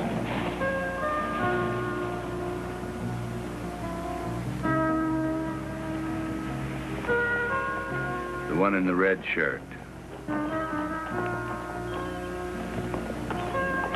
Very good. Now, can you also tell which of these 2 young men is hang gliding for the first time? What are these questions? The first one. No, the one in the rear. First time up and not a worry in the world. You were right 3 out of 5 times. Perhaps some members of the film audience scored as high. It's not a bad score. Not even a professional psychic would have scored 100% on these tests. Even they are wrong about 25% of the time. Thank you, Doctor. Basically, what we tested here was thought transfer or telepathy. We have proven, partly at least, that we all have such powers. Did we? Now, we've all had practical experience. I feel like the word proof has no meaning. Telepathy in our everyday lives. We thought of someone just as they called us on the telephone or said something just as someone else blurted out the same thing. But sometimes telepathic communications occur in very dramatic situations, as it did with Diana Ryder of Illinois in 1975. Phoenix 2250 asks, I don't have monies for a sub this month. Can anyone spare a gift sub? Diana, age 27, is a secretary to a lawyer during the week, an amateur pilot on weekends.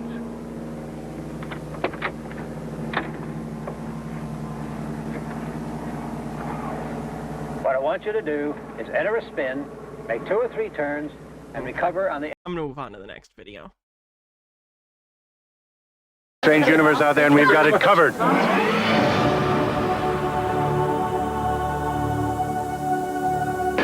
Australian for beer. Australian for Bigfoot. We did it! Bittergrin, thanks for gifting a sub. It looks human-like and also looks a bit ape-like as well. Very powerful, very fast. You chase him, you throw rocks at him, you shout at him, he runs away, you come back, he comes back. We go in search of the demon down under. On the trail with Yowie Dundee. What? Mike seemed to be a very normal husband, father, and businessman. Until he looked to the sky and grabbed his camera. It was so unusual what I was seeing that I had to get it on film. Now his head is in the clouds. E.T.'s all over. This show looks like it's gonna be great. It's a phone-in show that should know its callers in advance. And I just want everyone out there to know that every... Top Scruffy, thanks for gifting 5 tier 1 subs and kicking off a hype train. Very generous of you, thank you. Oh, and Twitch added a gift sub on top of it. That's nice. I didn't know they were doing that. Hell yeah. thing you told me came... 4% to level 3 on a hype train. I've seen him do things on the radio that are amazing. We tune in to Psychic Radio. Also, the latest Baywatch star looks far beyond the bay.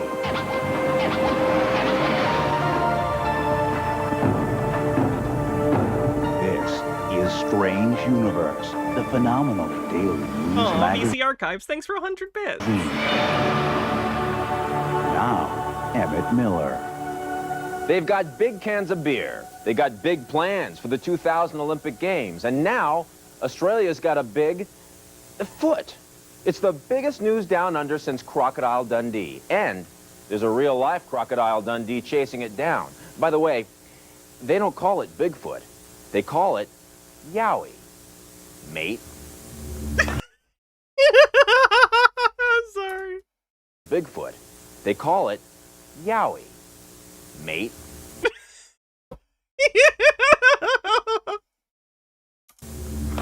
They call it Yowie, mate. Yowie.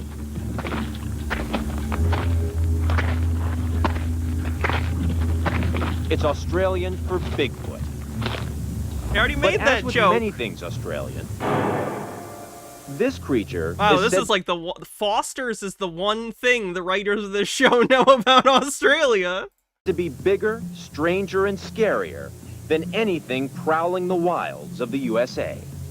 The amount Twitch adds is random too, but it needs to be at least 5 once for the bonus, apparently. Okay. Gift 5, at minimum 5 subs and see what Twitch gives me. I don't have a gambling addiction, you do. And now the hunt for this down-under monster is on, led by a man you might call Yowie Dundee. So Friday nights is usually Yowie chasing time. Isn't the Yowie Yahoo a frog demon? I have no idea. The Yowie. It appears to be the latest incarnation of a mysterious beast that's been sighted in other parts of the world for decades and been given various names. Here in the United States, it's better known as Bigfoot, or Sasquatch, a hairy, Bittergrin, thanks for gifting 5 Tier 1 subs. half man, half Appreciate ape that many say they've seen from Washington to Florida. In the Himalayas, it's the Yeti. Here in Australia, they just say Yowie. A prominent 47% to level 4 on the hype train. politician says he's seen one. A family says they've left food for him outside their house. You chase him, you throw rocks at him, you shout at him, he runs away. Trey, thank you for gifting 5 Tier 1 subs. Thank you. You come back, he comes back. Ian Price is one of the many Australians who claim to have spotted the Yowie in the Blue Mountains, just 100 miles west of Sydney. This young man, Evan Jakes, says he saw it too. They had really broad shoulders and it wasn't like fat or anything. It was solid, but not like overweight or anything. But none is It's interesting that the kid is focusing on that. I need to be clear. The Bigfoot was not fat. more fat This was a lean Bigfoot. fascinated than Neil 60% to level 5 on the hype train. Samuels. He's an author who now leads Yowie hunting parties. Myself, I've physically seen it probably half a dozen times over 4.5 years. Neil says he's only managed to capture sketches and photographs of the Yowie. It looks Have they considered leaving out Vegemite? human-like and also looks a bit ape-like as well. Humans are apes. It's a very robust figure, very large figure, very powerful, very fast. Ian Price agrees. He's been with Neil Samuels on many a Yowie hunt. We could hear him romping and bumping through the bush. He was really loud. Neil allowed us to join him on the trail of the Yowie. This is what we believe is the main track. He showed us what he claims is evidence of the Yowie. And if you look carefully, you can sometimes tell the direction of movement by the way the reeds have been pushed over, as in this case here. They've been pushed off to the side. He also pointed this out. This is a log which we believe it chewed through. Why? And because there's a chunk out of it? Any variety of creatures could have done that. Why do you think it must be a Bigfoot? And why would they chew it? Showed us a secret hideout that he built especially to observe the creature. I think a Bigfoot would notice that, to be honest. Green guy with a $5 tip says, First furry's drawings were caught, said in a panic. Yeah, that's Yowie. I saw it in the forest, so the Bigfoot myth started. First furry's drawing were caught and said in a panic. Yeah, it's Yowie. I saw it in the forest, so the Bigfoot myth started. I get it. Yowie. Like the other Yowie. Yowie, Yowie, oi, oi, Yowie, oi. The real reason for building this gay hentai mainly was as a, dare I say, Yowie observation platform. We built this so we could sit in comfort at night time and view and try and film the creature. So far, Neil Samuels has not been successful. He says he did manage to snap these photographs. Next photograph here, we have a photograph of the face. This one here was taken by an automatic camera that we made one night. And he also has this. Right, this is a caster footprint that we... Oh, holy shitballs. That was a good roll. Nemesaur gifts 10 tier 1 subs, and Twitch adds 9 on top of it. Holy fucking shit. That was a good roll. That was a really good one. 15% to level 8. God damn, that was a good one. Thank you, Nemesaur. We got really lucky with that. Holy shit. Twitch, like, doubled it. Fuck yeah. That is very generous of Twitch. Thank you, Nemesaur. You're very generous, as always, too. From a neighbor's property. Now, as people here do with Bigfoot, many Australians scoff at stories about the Yowie. Then again, some don't. Like the native Aborigines. It would be a good time to do so, Nemesaur. Their folklore has long told of a similar creature they call Yahoo, or devil. A half-man, half-ape they went to war with. We did it! We're almost at the sub-goal for the month now! Hell yeah! Drove into the remote regions of the Outback. This man doesn't laugh at Yowie stories either. Dr. Helmut Loofs-Wizova, a professor of Asian studies. He believes the Yowie could be a descendant of a prehistoric ape. A gigantic ape which existed, which are supposed to have died out about 100,000 years ago, that seems to exist still in many parts of the world, in particular here in Australia, in Himalayas, and in North America. Whatever the creature is, and whether or not it even exists, Neil Samuels, a.k.a. Yowie Dundee, will not give up the hunt until he's chased it down. Neil Samuels says he's left out audio recorders to tape Yowie's voice, but when he went to go check the machines, they'd been destroyed. That's so funny. Some other animal or some dumbass kids broke his shit, and then he's like, that Bigfoot recognized my audio equipment and destroyed it. I didn't make a bad decision. Many more stops in this strange universe. We go to the Southern Californian suburbs, where an upstanding citizen has become obsessed with clouds. You'll see why. We meet the Howard Sterns of the supernatural, an evening in the studio of psychic radio. And Kelly Packard, Baywatch in outer space. Tomorrow on Strange Universe. He says they burned down his house because he found the truth in backwards words. Also, millennial models. Tomorrow. Wait, what? What? He was a typical American dad who saw something in the sky. Even his own family laughed at him. But he kept looking and seeking. Trev Brody has the story of a man that will only identify as Mike. He's proud to say he's got his head in the clouds. Yeah, is this gonna be chemtrails? His name is Mike. He's always... We caught him in his natural habitat, leading a Home Depot. Been a good husband, a loving father, and a hard-working man. He's the greatest. That's my boy. Minute left on In the hype fact, train. his friends say he's one of the most normal people you'd ever want to meet. That is, until he started staring at the sky. Oh boy! And seeing clouds and strange things in them. Things like faces, fingerprints, perhaps even beings from another And this is when you need to get your loved one into therapy. world. But, you know, you feel a little bit like the Richard Dreyfuss character in Close Encounters, you know, running around, everybody thinks you're nuts. And just like Richard Dreyfuss in Close Encounters, Mike became so obsessed with his visions that even his own family didn't know what to make of him.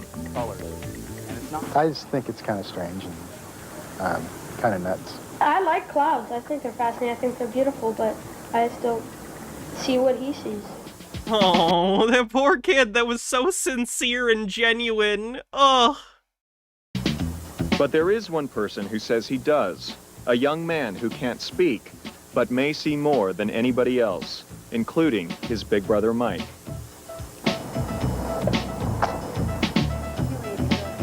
Says, I hope God is doing this. Up until 3.5 years Thank you for that incredible hype train, everyone. ago, everything Seriously, thank you all for being so generous with me and helping support the show. I couldn't do it without you, so thank you. was going pretty well in Mike's life. He had his wife, Edie, 2 healthy kids, a nice house in the suburbs, and a good job running his own construction company. But one day, he was looking up at the clouds and felt something or someone up there was looking back at him. I started really questioning my own sanity. I mean, it was so unusual what I was seeing that I had to get it on film. So Mike started pointing his camera at the sky and taking pictures, lots of them. How about more than He's using a disposable camera? 35,000 Is his mom's name Gina? Oh. so far. He also spent lots of money, more than $15,000 in photographic equipment. So far. By the way, everyone, update on Gina. She lost her cat, but she found the cat again. So she's okay. This very normal guy couldn't stop taking pictures of clouds. I clearly see faces looking at me in these cloud pictures here. It looks like something unusual to me. It looks like fingerprints. These move. They actually move through the clouds. as I'm taking the photos. You can see it move from here. It looks like Yeah, this is just someone like straight up with like mental illness. That's fucked up. It's something that is unusual to me. Mike didn't know what he was photographing, but he knew it was more than weather patterns. It was something supernatural, something alien. Oh my god, imagine you come home and your like family member just has a room covered in these like nonsense photos and they're like, there's something about these. Like, oh god. I feel more like there's something between me and the clouds which are affecting these photographs. And even when if you just wanted to take pretty photos of the clouds, that's great. But if you're getting the feeling that all of these photos have some special significance that you can't quite put your finger on and you're obsessed with taking them, that's a problem. There's no clouds when I see light sources and lights at night. Everything looks like it's being filtered through something. For a long time, Mike didn't tell anyone about his Yep, Gina found her cat. obsessions. When he finally did tell his family, everyone laughed, including his business partner and older brother, Jim.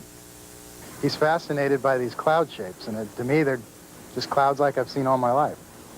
Mike Jr. didn't get it either. I don't think he's crazy. I don't think anything else like that, but I just think that there's no really reason to take the pictures.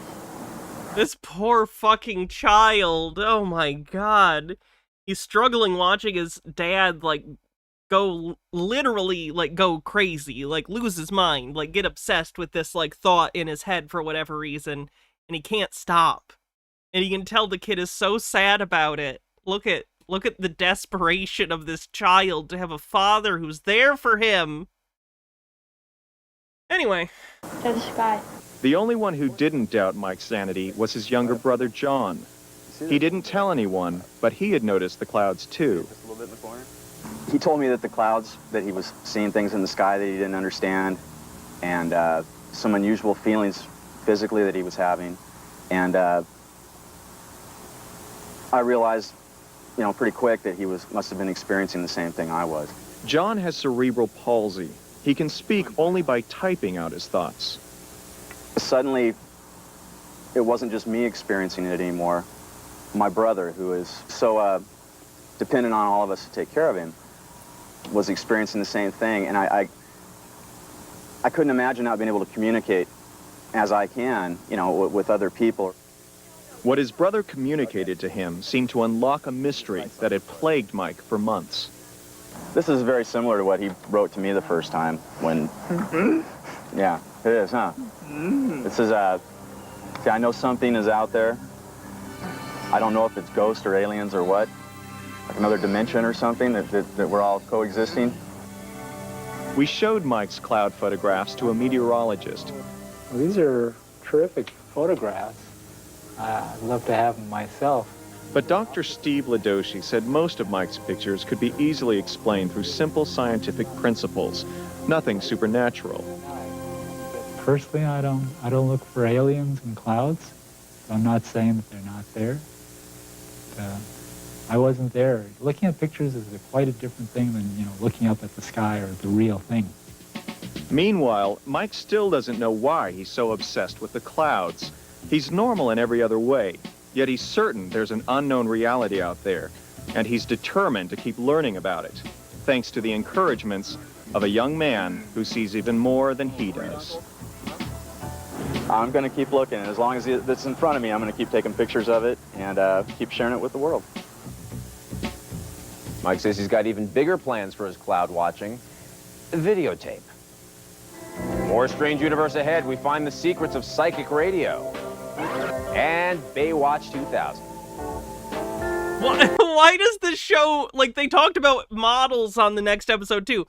Why is it psychic phenomena and nonsense and then random celebrity shit? What?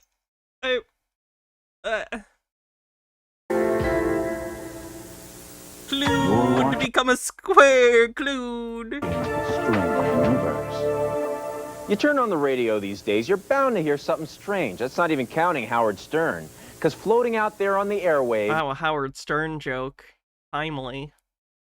...is a supernatural power. Frank Grimes reports on psychic radio. It's that time, Saturday night at 10. Time to delve into the known and unknown, the seen and unseen. It's time for Psychic Eye. It's just another night at WKTU in New York City.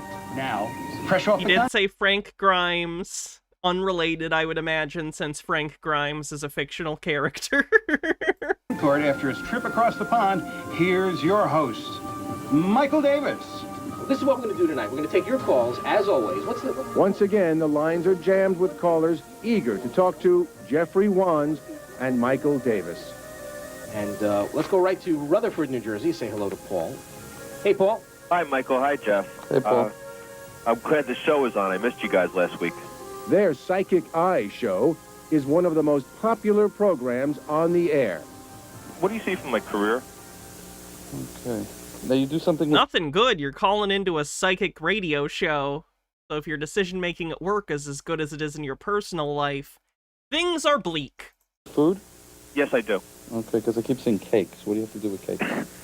I develop a lot of cookies and biscuits. Ah. What you don't want to do with this guy? But even stranger than the nature of some of their subjects is the nature of the two men who talk about them. Go into the corner. Jeffrey Wands is the resident psychic. I'm here for a purpose. I've accepted that. I'm here to help people and guide people. I'm not here to live people's lives, but I'm here to direct people. Specifically through AM radio. Michael Davis is the resident skeptic. I will always be a skeptic when it comes to the psychic world because I've seen so many people who I know through my own intellect, questioning, and comparisons are not for real.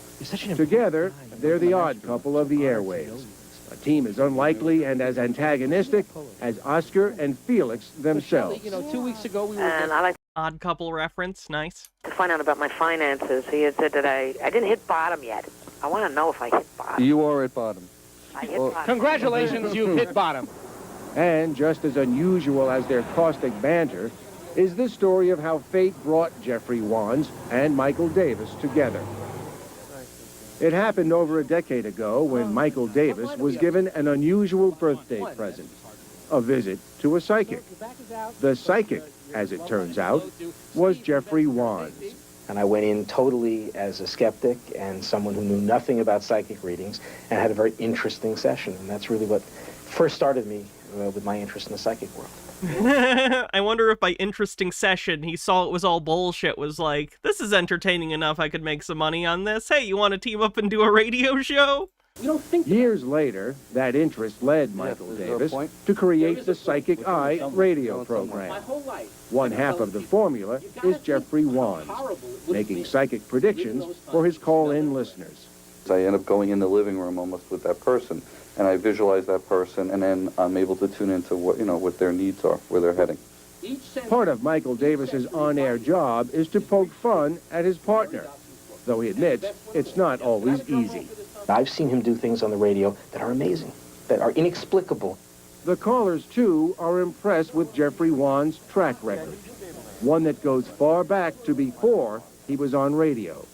Free, I just wanted to mention that you gave me a reading back in 1983, and I just want everyone out there to know that everything you told me came to pass. Wow. It's amazing. Did he tell you anything about me? Unfortunately, no. Too bad. Oddly, for a so-called skeptic, Michael Davis admits to having an almost psychic chemistry with Jeffrey Wands. He says it's the secret of their success. We sense each other on how it's supposed to go, and the show works this way. And I guess if I lost him as a partner, I'd stop doing the show. It's just, we're one now. So. Good job, man. Good show. That's my man. Jeffrey Wands has some predictions for the near future, including a major earthquake in California. Ooh, really going on a limb there. Ooh, earthquakes in California. Next you're going to tell me there's going to be some thunderstorms in Florida. Ooh. Strange Universe continues. There are other lives out there, and someday we will react with them.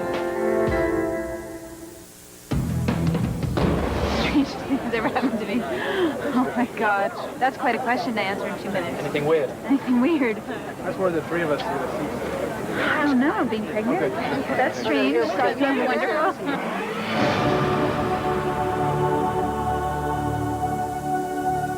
David Oates says the key to the truth is to play your words in reverse. Backwards, he says, share a secret with NASA. Share a secret with NASA. Share a secret with NASA. That sting. Let's see if there's more of this. Strange universe. Because, oh boy, what an incredible show. Ooh, they have the reverse voice thing. Perfect. Many more strange and distant stops to make we meet David Oates. He says someone burned down his house because he uncovered the secret of backward speech. David Oates says he found the truth when he started recording what people say and then playing the tapes backwards. You might call it a coincidence, but David Oates calls it a groundbreaking and a very dangerous discovery. And he says it's no coincidence. Again, this is just another person with, like, mental illness. Now, I understand that that's how this is. I do Tinfoil Tuesday. I know a fair amount of the people that profess strange beliefs have some kind of, like, illness. But I've never seen a conspiracy show that, like, did this. Usually they bring on grifters, right? They'll bring on UFO people trying to sell something. This show straight up actually interacts with, like, the people who need help. How interesting. However, that his house was burned down.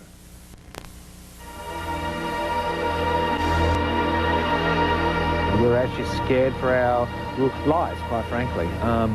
No one would take us seriously. The police wouldn't even listen to us.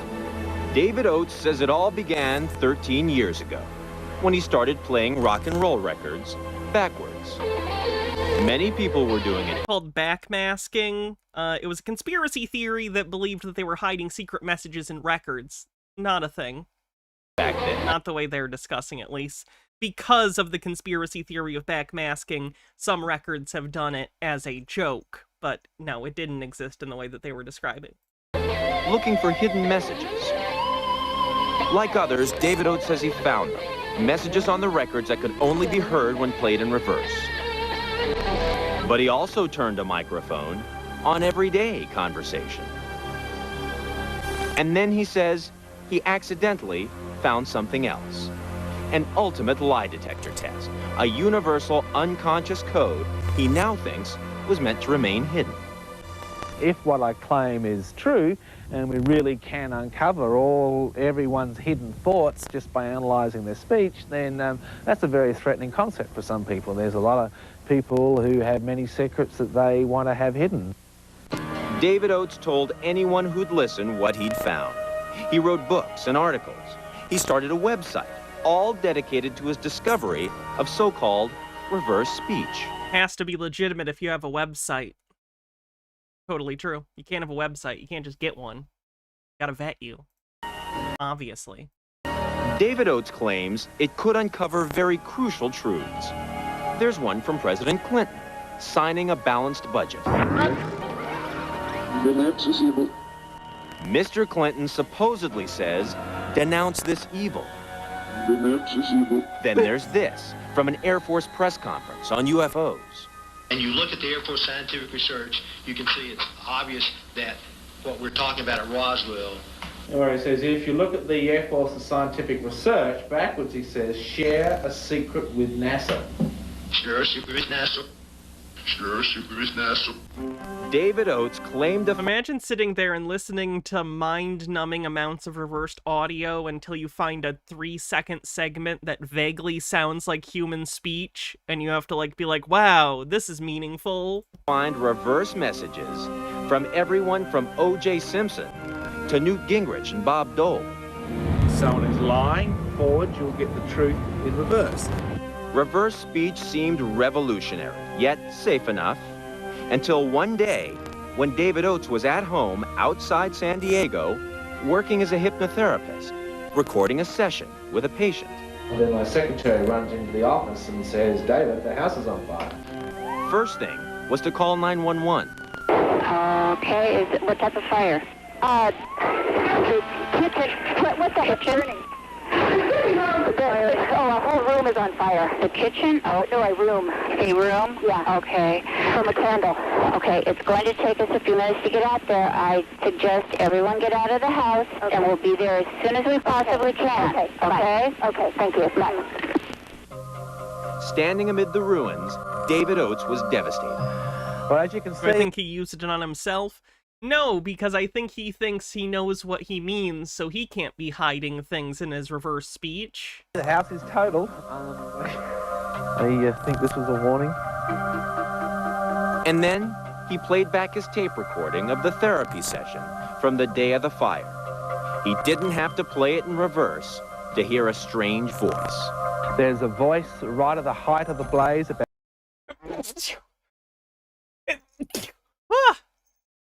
About 15 minutes in, that says very clearly, we better get out. At least, David Oates says it's there. Russell Bush, the local fire captain, told us that he could find nothing suspicious.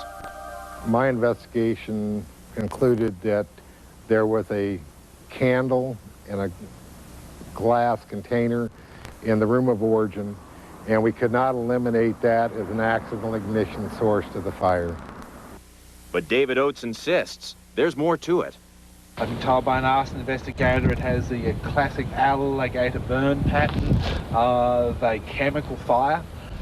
This is one of the pieces of residue that the fire department will not analyze for us. David Oates expanded his own investigation. He hired a security guard, a computer expert, and an arson specialist. And he hired Monique Wilson, a private eye for a detective agency called 007 International. The house... You named your private investigation agency after James Bond. ...was being watched by several people. There were surveillance cars. A threatening letter came in prior to the fire.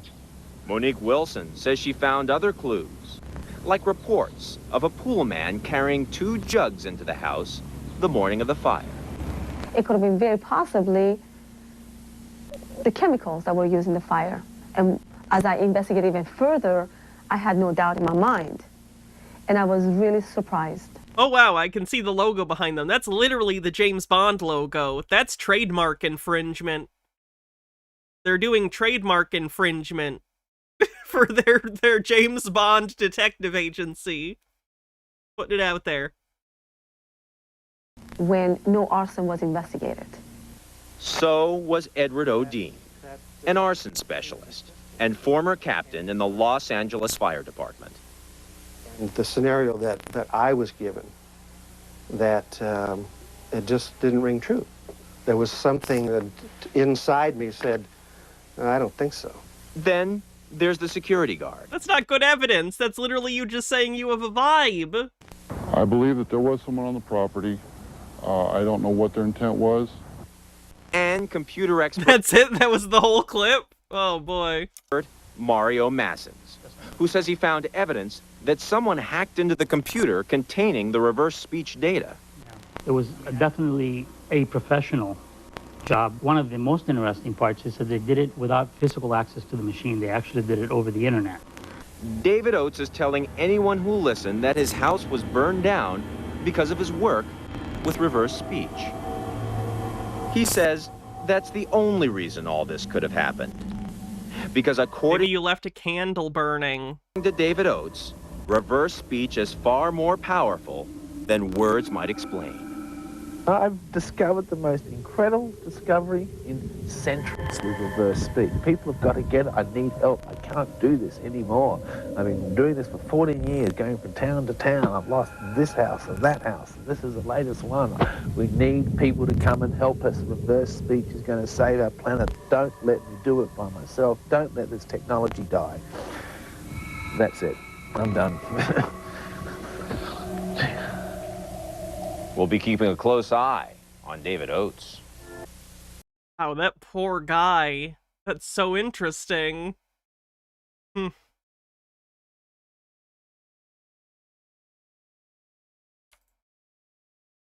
No one seems to know. That one's audio's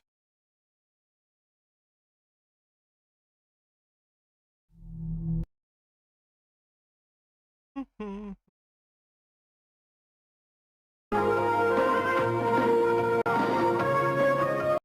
explain it. Field. Oh, that's in really bad quality.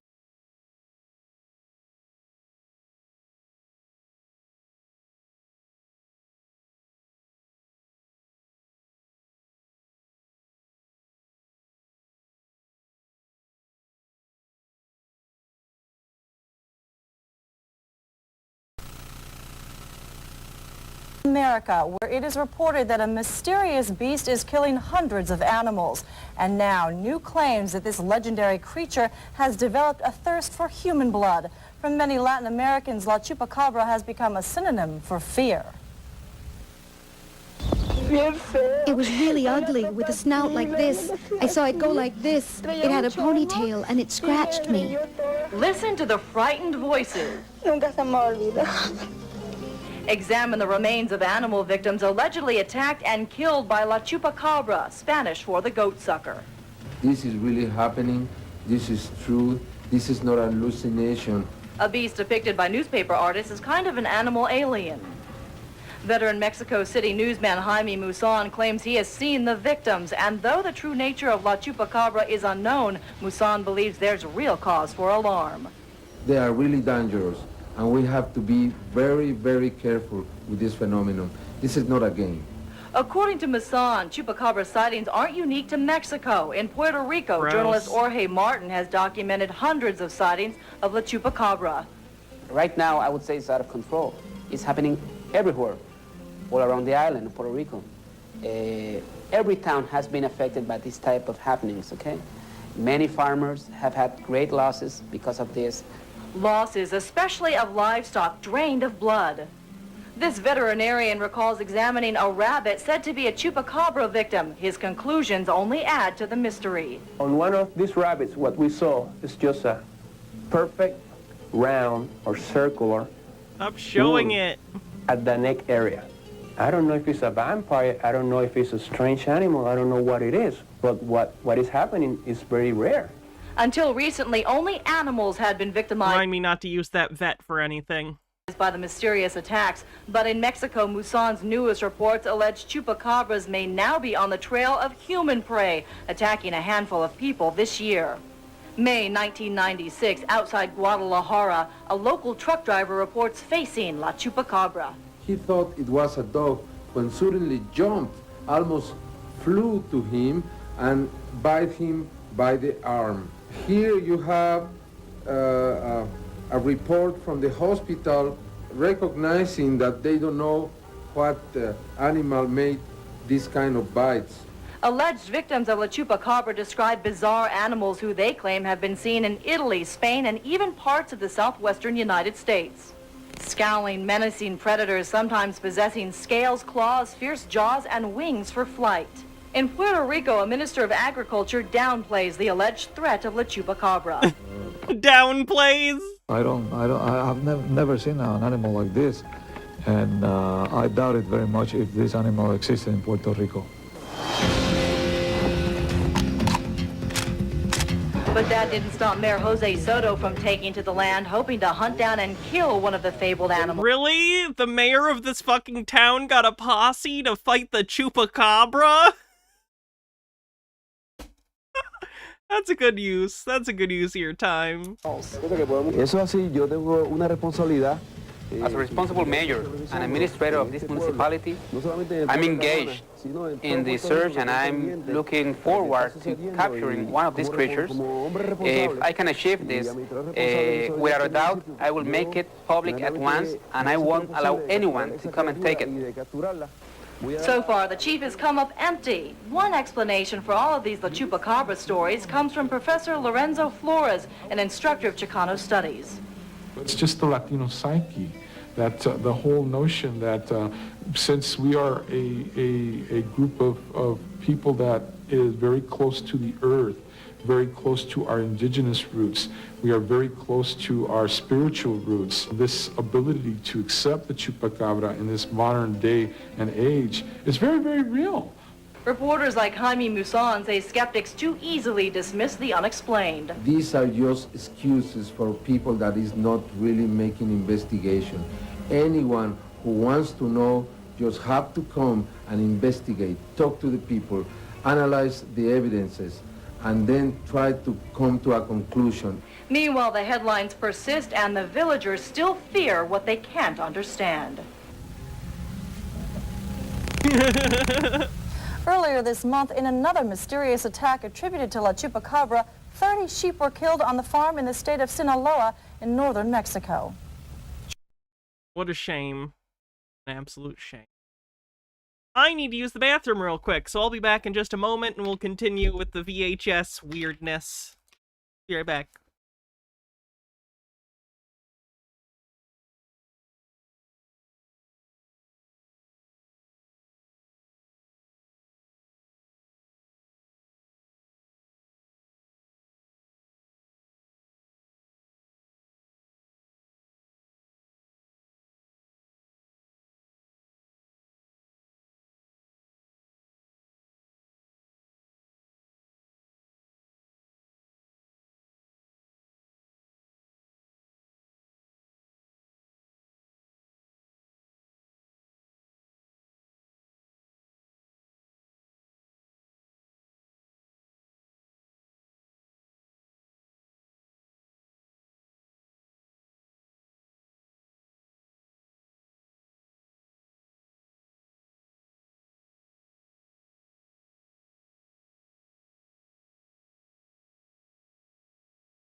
I have returned. Hope your appointment goes well, Carb Cozy, and see you later.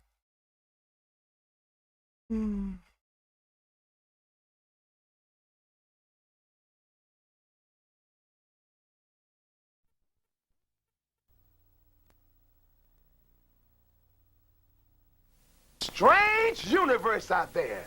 And believe it or not, by the power of God, we got it covered!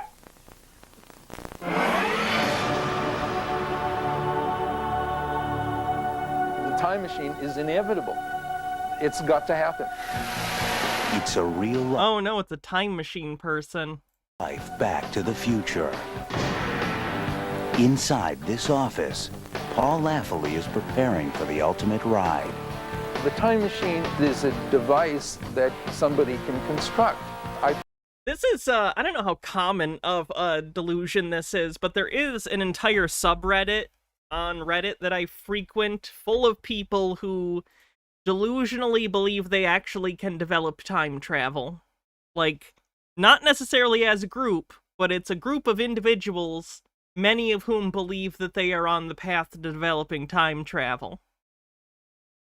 Yeah, it's interesting. Found that I've got the answer. We travel through his amazing world and beyond. The Time Machine. Little Richard is a rock and roll legend, but he says he owes it all to a little help from his friends. It's only by the grace of God that you get out of the bed in the morning. Because you don't get up by yourself. The angels wakes you up.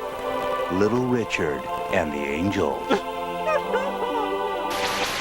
Kurt Schoberg realized the world was missing something. Something simple we can take into space. The green desk represents God's green earth. And it says 5 races, 1 people. The Earth flag. What? Also, why don't you recognize Bull from Night Court? I went 9 years with no hair for some reason.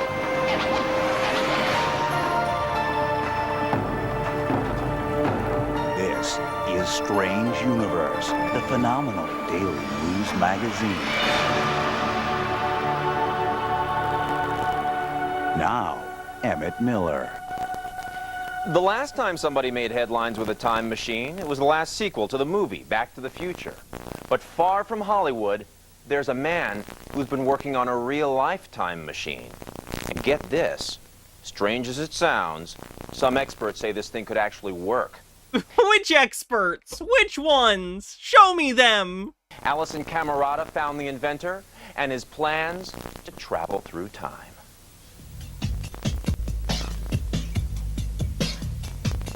Most of what he says is nearly impossible for most of us to begin to understand. In time itself, there's a natural singularity. A causes B in set of circumstances C, with an abyss of transition between the cause and the effect. And yet, if you listen carefully, you might agree that he's close to making possible one of the most fantastic dreams of science fiction: the creation of an actual time machine. The time machine is inevitable. I mean, it's got to happen. Paul Laffoley works in a small office hidden away on a nondescript street in the heart of Boston, Massachusetts. It seems an unlikely headquarters for a Harvard-trained architect who helped design the World Trade Center.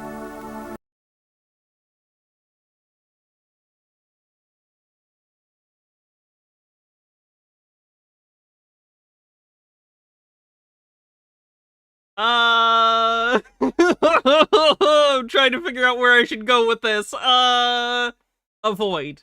Avoid. I'm gonna avoid that statement. I'm gonna avoid that statement. I'm gonna avoid that statement! It's a very crowded office he calls the Boston... This is pre-9/11! This is 1997! Visionary Cell. A virtual attic stuffed with artwork, philosophical tracts, and futuristic blueprints. But of all the designs and theories Paul Laffoley has put to paper, one has become an obsession.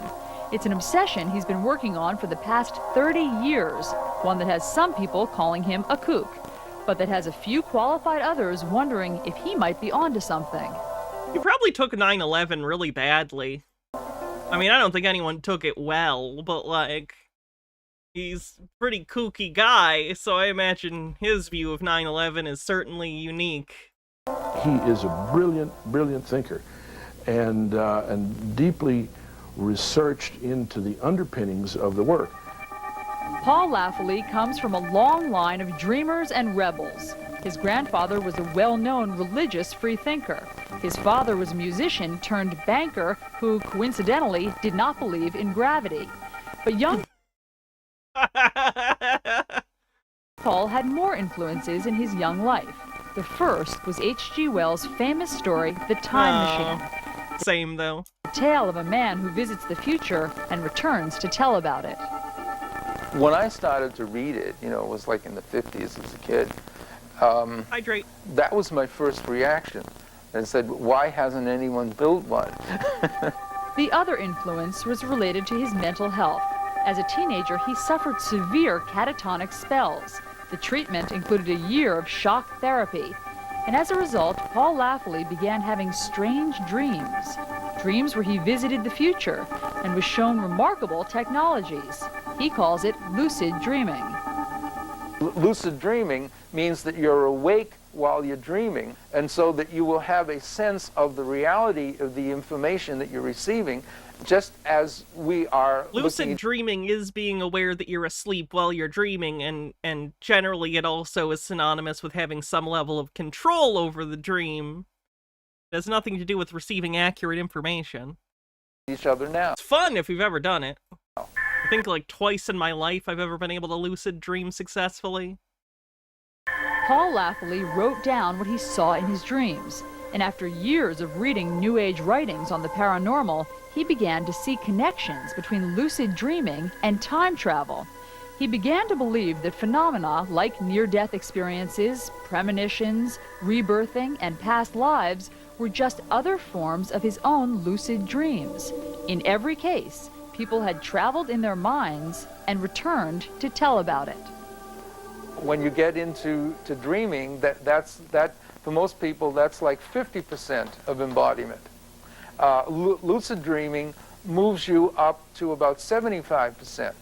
And so to move beyond that is what time travel is all about. It was then that Paul Lafley put his own twist on H.G. Wells' theory. Time travel would not depend on a machine. To be clear, it was not H.G. Wells's theory, it was a piece of fiction. He wasn't positing that it was real. Machine that could take you physically to another time, but a machine that transports your mind. This is... Did he watch Quantum Leap? Because Quantum Leap came out before this. This is 1997. I think Quantum Leap started in 89? It's part of Paul Lafley's time machine, something he calls the Levogyre. This is the rest of it, in blueprint form, showing the core. The time tunnel. What's his name? Same guy that did Land of the Lost, I think, did the time tunnel. It's the core of the way to... Irwin Allen? Irwin Allen's the time tunnel? To deal with how consciousness and mass comes together.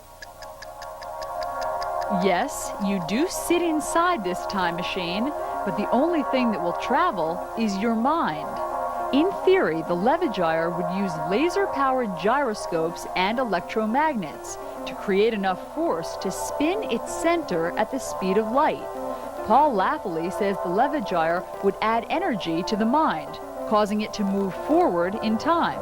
When the energy is taken away, the mind could travel back in time. The time traveler can pinpoint a destination in time by braking or accelerating to move ahead. Oh, I love this picture. What's with the hands? The hands are a nightmare and I love it. Look at those. Or to go back. Of course, it isn't all as simple as it sounds. I have fragmented the precessional axis and then redistributed in space in the form of two interlocking three-dimensional equiangular spirals. We have to admit, at some point, just about everyone gets lost on the way to understanding Paul Lafley's time machine. Well, just about everyone.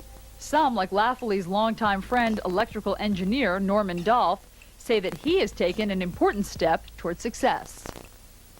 It's not a sham, it's not a fake, it's not a con, it's not a device, it's not a shtick, it's none of that. Sooner or later, people are going to catch up and they're going to say, damn, the guy had it all along.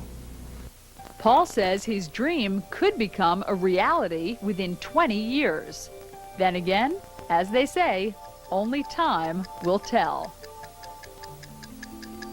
Paul Lafley isn't the only one. Just recently, the genius Stephen Hawking announced that he's convinced time travel will be a reality very soon. Many more stops to make in this strange universe. We meet up with Little Richard. He tells us about his encounters with angels. Oh, thanks, Little Richard.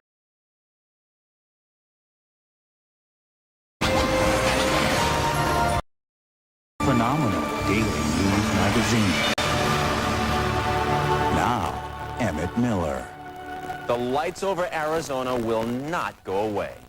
Ever since March, when We Here at Strange Universe broke the story of the Phoenix UFOs, it just keeps getting stranger. Did you break the First, story? the military denied there was anything in the skies. Now, after our latest investigation, they've changed their tune. Wind in a desert... Sorry, that one's a little too crispy audio-wise. I don't think I can listen to that.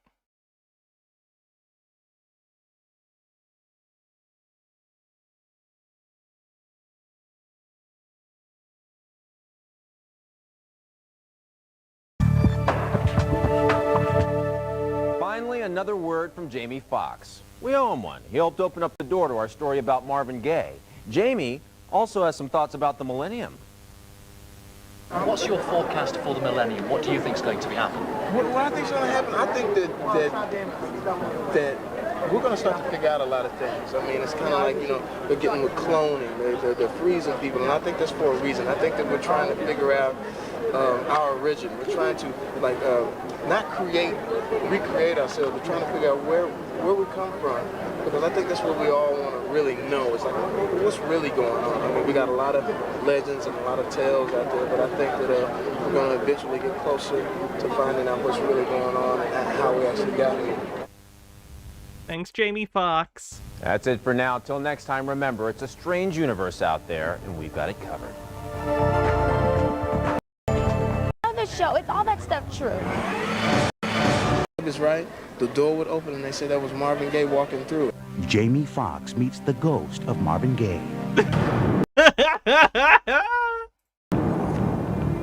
And he's not alone. 6 months after Marvin died, that some of the relatives started talking about they could feel Marvin's presence. It's as though his death never took place. Jamie Foxx and the ghost of Marvin Gaye. And I was like, a little strange. This show is the schlockiest, stupidest bullshit, and I love it. Now, Emmett Miller. All right, here we go. A good example of how we find some of our strange universe stories. We sent a producer to a movie premiere. He met Jamie Foxx, the comedian and actor. Jamie Foxx told us a ghost story. I'm gonna tell you, you know, this is a trip. I was talking to somebody, but I met Marvin Gaye's manager. I do a little music, and I was playing some music, and it was in his old apartment. And I was playing, and the door comes open. And they would always say, oh, that's just Marvin checking in. And they would say Marvin would always check in. If the music or something's going on real good, the door would just swing open. And that's the strangest thing. And I'm not that type of person to believe in, you know, you see people, well, I saw... I hate when people say that shit while telling a ghost story. They're like, I'm not the kind of person that believes in ghosts. Yes, you are. What is this cognitive dissonance? You literally believe in this specific ghost. You are the exact kind of person that believes in ghosts. What are you talking about? You're doing it. You're doing the thing. Stop trying to lend the credence of not believing in a thing to your belief in the thing. That's not how this works. That's not how any of this works. Light in the sky and all that other kind of thing, but that's some real things that happen. Not a bad yarn, right? Well, wait, it gets even better. We followed up and we investigated. We found out that Jamie Foxx, the comedian, wasn't being funny. It seems the spirit of Marvin Gaye, the late, great singer, has been showing up at some of his old haunts. I can feel his presence. I can feel Marvin telling me to move on. He was pure soul. Maybe he is alive. But now, some say he's all spirit. And even I felt that. Protecting, opening doors, and just loving, you know. Some say the late Marvin Gaye has somehow returned from the grave. Marvin haunts you. And now many of those who knew and loved him are asking the same question, echoing the title of one of Marvin Gaye's most famous songs. What's going on? Marvin Gaye's story was always a haunted one. In the 60s, he was Motown's original soul singer, the sexiest man to ever carry a tune. Yet, he was always a divided soul, torn between the love of the flesh and the love of the Lord.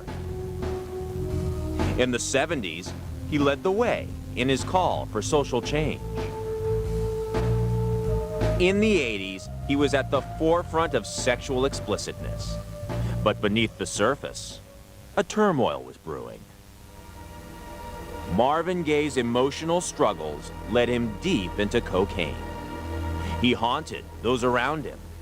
And in 1984, everything collided in the most horrific way. Marvin Gaye had become a man that no one recognized. He got in a terrible fight with his father, a preacher. His father had a gun. Marvin Gaye was killed by the man who gave him life. Wait, Marvin Gaye got shot to death by his fucking dad? I didn't know that about Marvin Gaye. That's fucked up. Wow. Dad's a real piece of shit, huh? He died in the same tortured state of mind that followed him through his greatest successes. Many prayed he'd finally be at peace, that this was the end of a sad story. But in fact, a new story began. I think basically it was around 6 months after Marvin died that some of the relatives started talking about they could feel Marvin's presence. They felt him guiding them, wanting to... To be clear, I would never say this to anyone personally who is experiencing this, because different people cope in different ways, but it's pretty clear that this is like a coping mechanism people have. Is they'll have like the experience of feeling like the person's there even though they're dead and clearly not there. It's a coping mechanism. It's not supernatural, you know? uncomfortable to talk about, because on the one hand, I would never want to take away something from someone that makes them feel better, but at the same time, I don't know, believing abject untruth is always kind of a slippery slope to different beliefs that aren't great. So I don't know. Ew. Involved in something that was good for them. Mark Gaylord was Marvin Gaye's brother-in-law. He says the family began to feel a presence within months after Marvin Gaye was cremated. Some of the family members I can remember saying, well... Have I seen this? Let me see what it is. Shocking revelation. My daughter is pregnant with Jesus. Oh my. Today on an... No, I've not seen that. I'm gonna save this, and we might have to cover this another day, at least the interesting parts. But I'm not gonna now, because we are currently on YouTube, and YouTube, not a fan of playing Dr. Phil clip. I can feel his presence. I can feel Marvin telling me to move on. Mark Gaylord is one of many of Marvin Gaye's confidants we sought out after hearing Jamie Foxx's story. He was one of many to tell us that Marvin Gaye never left after all. He was cool, he was kind, he was, you know, open-hearted. David Ritz may have known Marvin Gaye better than anyone. He worked closely with the singer in the last years of his life. He wrote his biography. It was called Divided Soul.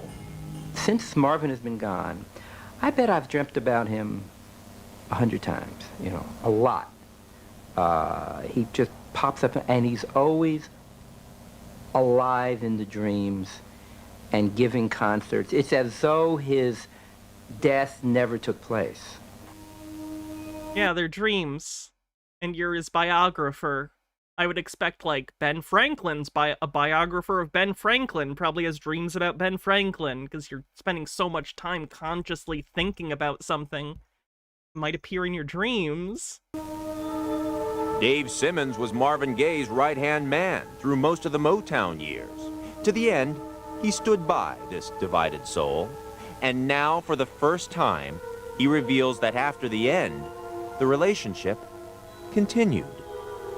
The closest thing that I've had has probably been some very intense dreams, sometimes of things that might have happened on the road, sometimes not, but very clear, very, very real. Kitty Sears was Marvin Gaye's personal assistant for a decade. She's with him still. I knew that I was supposed to be there for Marvin, and I felt a very close bond to him, and I was with him till his death. Which brings us back to Jamie Foxx. This is the apartment he told us about. Marvin Gaye used to live here in L.A. Whenever the music or whenever the vibe is right, the door would open and they said that was Marvin Gaye walking through. Jamie Foxx was a fledgling comedian when he visited friends who lived there years after Marvin Gaye died. And I always would trip out on that, because sometimes I'm in there by myself and the door, and I was like, it's a little strange, but they said that you can definitely feel his presence in that apartment. Today, it's just an apartment in a complex in a neighborhood called Brentwood, a block or so from a haunted address on a street called Bundy. Marvin Gaye's presence is said to linger, and those who knew him are glad his spirit survives. He's not gone. He's just on the other side. He's at the crossroads. I'm sure that if he did come back, it would be because of the good times. If someone says that they seen him or he's there, yeah, I believe that. Yeah, I truly believe that. You know, and he's making plenty of noise up there. And down here, is he up? too. Is he up there or is he down here? Can't be both. My door's open. Anytime he wants to come in and kick it, he's more than welcome. To be clear, the ghost of Marvin Gaye is not welcome in my home.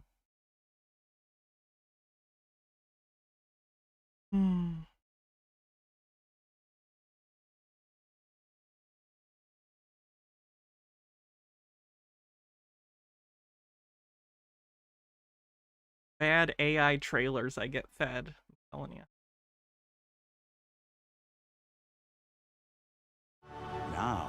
Emmett Miller. She's a television evangelist, and at a time when many of her colleagues are not taken seriously, she is. And you'd have to say that she's succeeding against the odds. Trev Brody met the strangest TV preacher in America. Remember the name as you hear the voice of Sister Paula.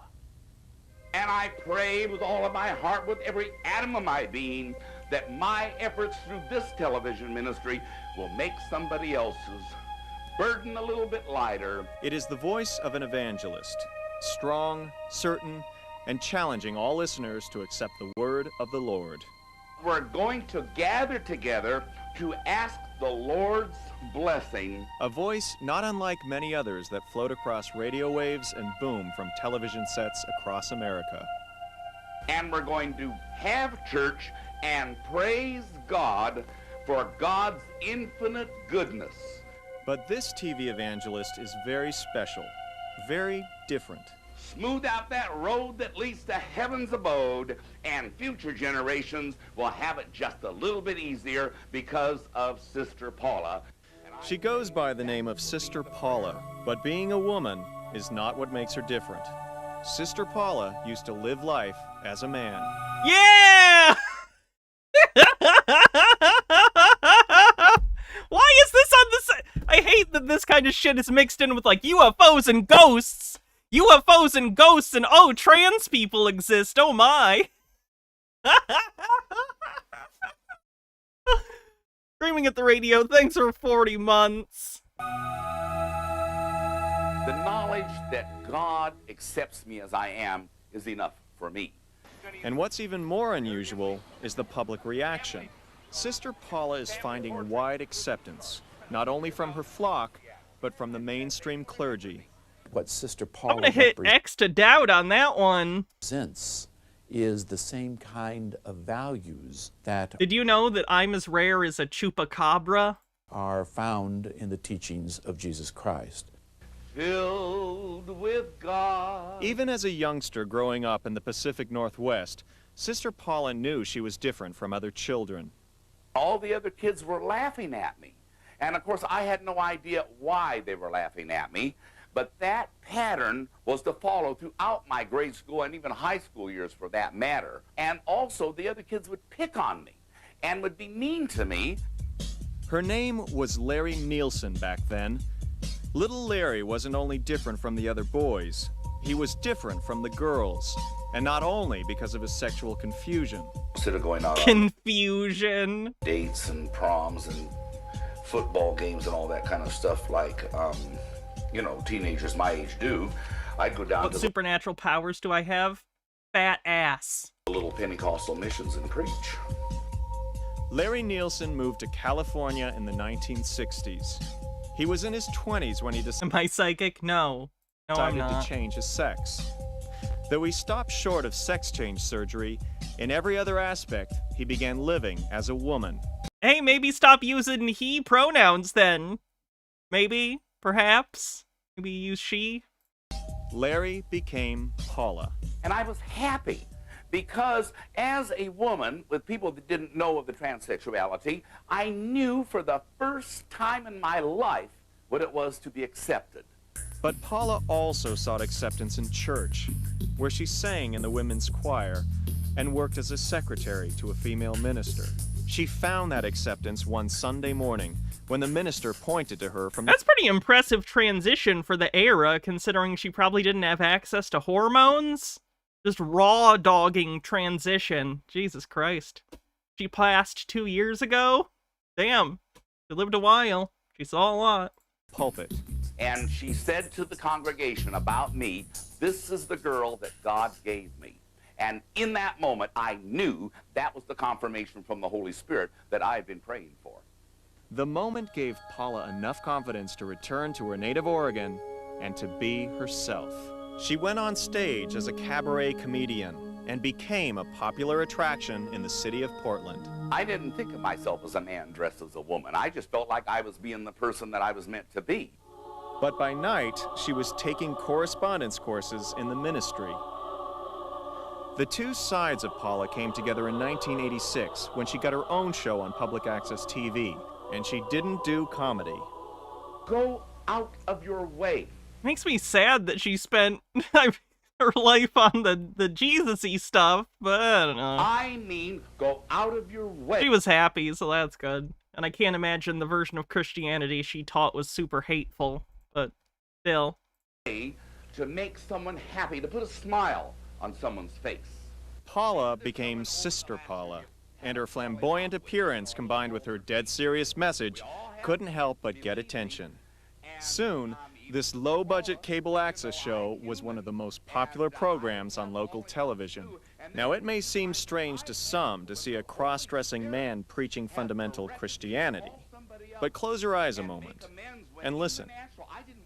When Jesus said, love your enemies, do good to those who despitefully use you. Heat from fire, fire from heat. That if you can learn to love and forgive, you can overcome anything. You could be listening to any successful TV preacher. When you open your eyes, you see why the message is getting out to an entirely new audience. Man, they're being real mean about her voice. The most meaningful moments of my life are the times that I spend doing volunteer work in an AIDS facility in Portland, Oregon. And even mainstream theologians got to hear of her. Reverend Rodney Page is the Deputy General Secretary of the National Council of Churches of Christ. Sister Paula is a kind, considerate, compassionate, endearing personality whose gentle ways and kindnesses really have enhanced and enriched the quality of life for so many different people. I hope and pray by the grace of God that because of my efforts, future generations will not have to grow up with the mean-spiritedness, the harassment, and the prejudice and bigotry that I grew up with. We met Sister Paula. Yeah, the insensitive language, I'm not giving it a pass, but I understand the worldview people were coming from then. Like, the understanding of how to talk about this stuff just was not at the level that it is today. So overall, it is a positive piece. When she came to Los Angeles to tape a special version of her show. Here we are in West Hollywood one more time. Right now, oh, this is so exciting. She also took the opportunity to walk down one of the most famous streets in the world, Hollywood Boulevard's Walk of Fame. What do you think about Hollywood, though? I mean, there's a lot of, would you say that this is sort of Sin City? No, I think it's a fun city. She had a mission here as well, to visit the star of one of her favorite television evangelists. We have here Billy Graham. Billy Graham is a great preacher of the gospel. Billy Graham is Oh no, she's into Billy Graham. a man of God. We left Sister Paula That's at the questionable. airport, heading home to Portland. She was quite a sight, 6'1" and more in heels. Yes, people stared, but she didn't seem to notice. Sister Paula is used to the attention. Sister Paula, yours truly, is organized religion's best friend and worst nightmare, and I wouldn't have it any other way. Hallelujah. Officially, Sister Paula's show is seen in Portland, Seattle, and Los Angeles. Keep your eyes peeled.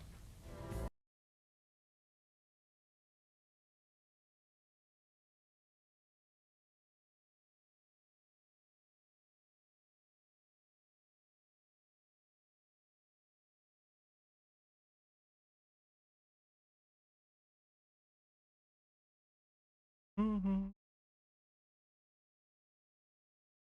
Wow, getting a lot of random MCU clips for no reason in this search. The Boy Who Cried Wolf, Chicken Little.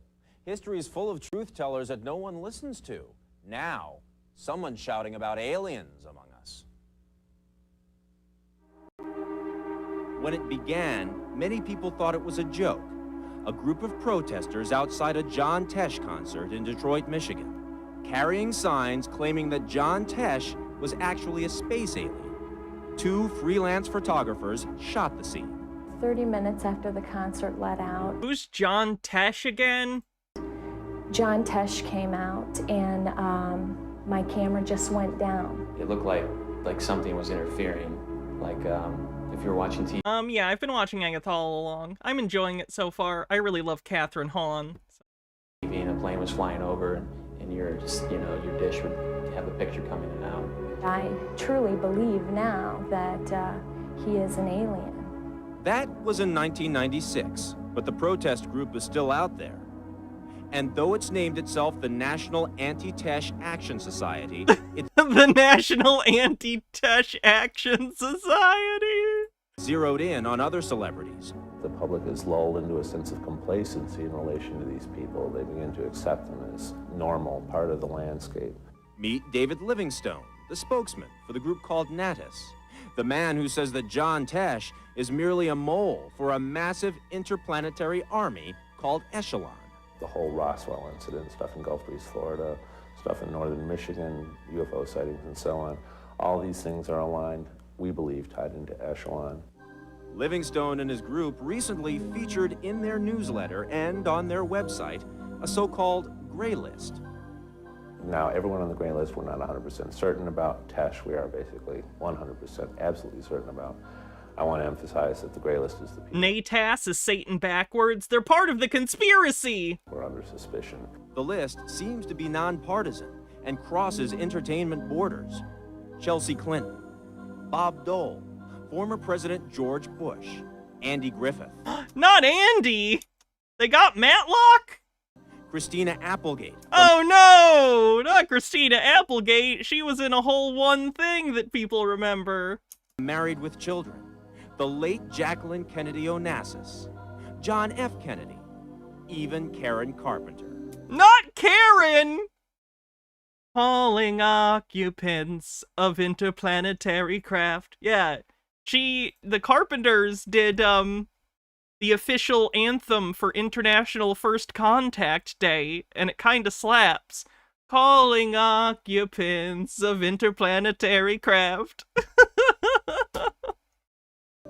All of them, Natus says, aliens. Go ahead and laugh if that's what you want to make of it. Try and play it off that way. Most extraordinary, extraordinary craft. It's us against them.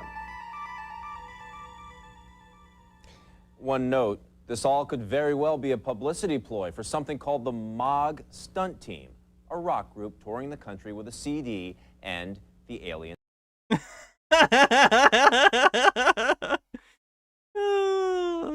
Warning, everything we just told you is probably bullshit they made up to promote a different thing. Thank you for your time.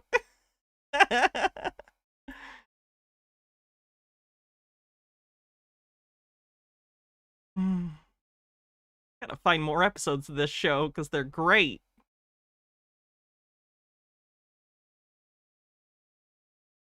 She was also in Don't Tell Mom the Babysitter's Dead. That's fair. That's fair. Next on Strange Universe, a New Age pagan festival burns up the desert.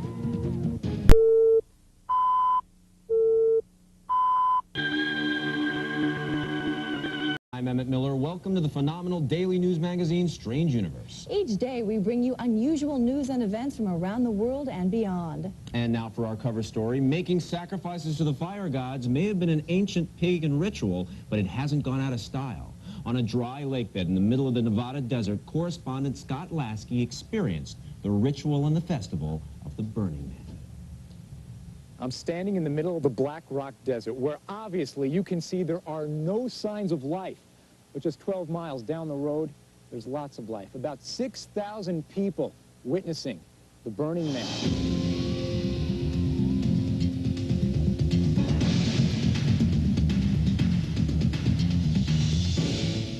Decadent, outrageous, bizarre, lewd, out of this world. I came from the planet called Trichrome, which is out near the Andromeda Galaxy. And, you know, they have festivals like this all over the galaxy. It's like a celebration of life and fire. It looks like a Mad Max theme. It's a 20th century pagan celebration, much like the ancient ritual called Wicker Man, the burning of a giant effigy. Way more ecstasy involved. We're just here to let the kids have a good time, let us have a good time, be free. Welcome to the Burning Man Festival. Woodstock meets the Rocky Horror Picture Show, 160 miles east of Reno. If you have any type of inhibitions whatsoever, you drop them as soon as you get here. 5 days in no man's land, 107 degrees in the scorching sun. Be free, do whatever you want, as long as it doesn't infringe upon anyone else's good time. Are you busy? Do you have time to talk? I think I could spare a few minutes. Okay, I appreciate it. I have to ask you, what are you doing out here, first of all? Well, honestly, I found out about this about the night before last. I'm from Boston. City slickers, country mice, all forms of life. It may look like anarchy, but organizers of the Burning Man Festival say there's a method to the madness. Build a city around the giant effigy and watch it go up in flames.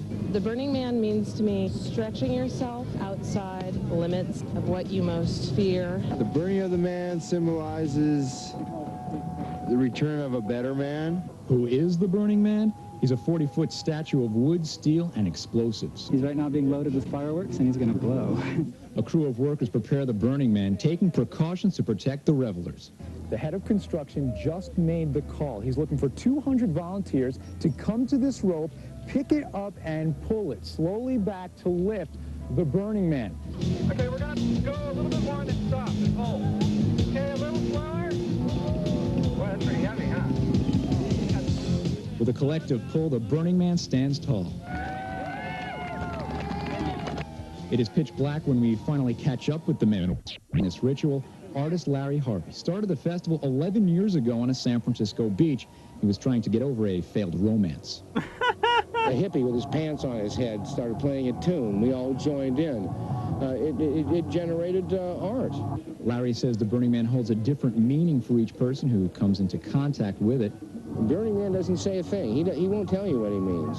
That's up to you. In the years since it began, the festival has grown out of control.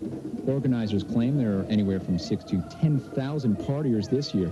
They pay $35 each to camp here and use the facilities. Computer whizzes, students, closet exhibitionists, men, women, children, dogs. We're not sure about this one. I'm here to burn.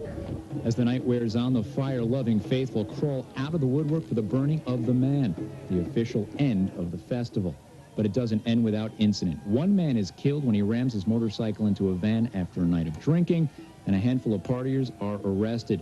But despite the problems, the chief of security insists this is not a town of 10,000 maniacs. They don't have time to be causing trouble. People are out here to do things and show and... Honestly, one death for 10,000 people isn't too bad. And like, it's a tragedy, but don't drink and drive. Pyromaniacs on parade. They chant as the Burning Man is ignited.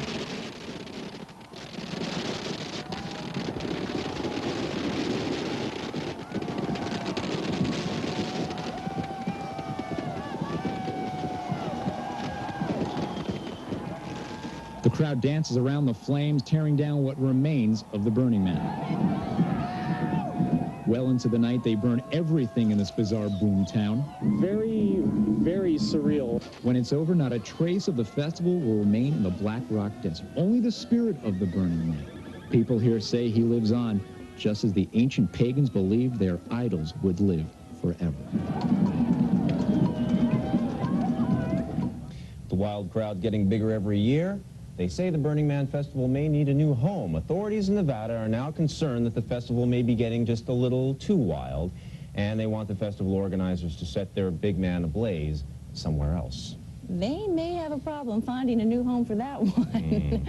Coming up, a psychic... I mean, they still do Burning Man to this day, and it's bigger than ever, I think, so... Seems like it's doing fine. Oh. Alright. Thanks everyone for hanging out and watching old school tinfoil stuff today. Much appreciated.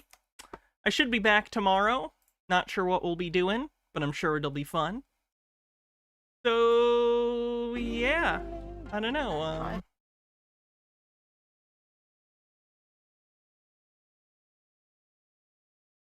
Let's see who we're gonna raid.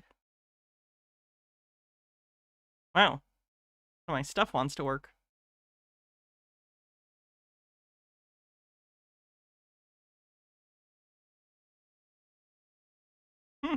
Never had Twitter die on me like that before. Or not Twitter, Twitch. Love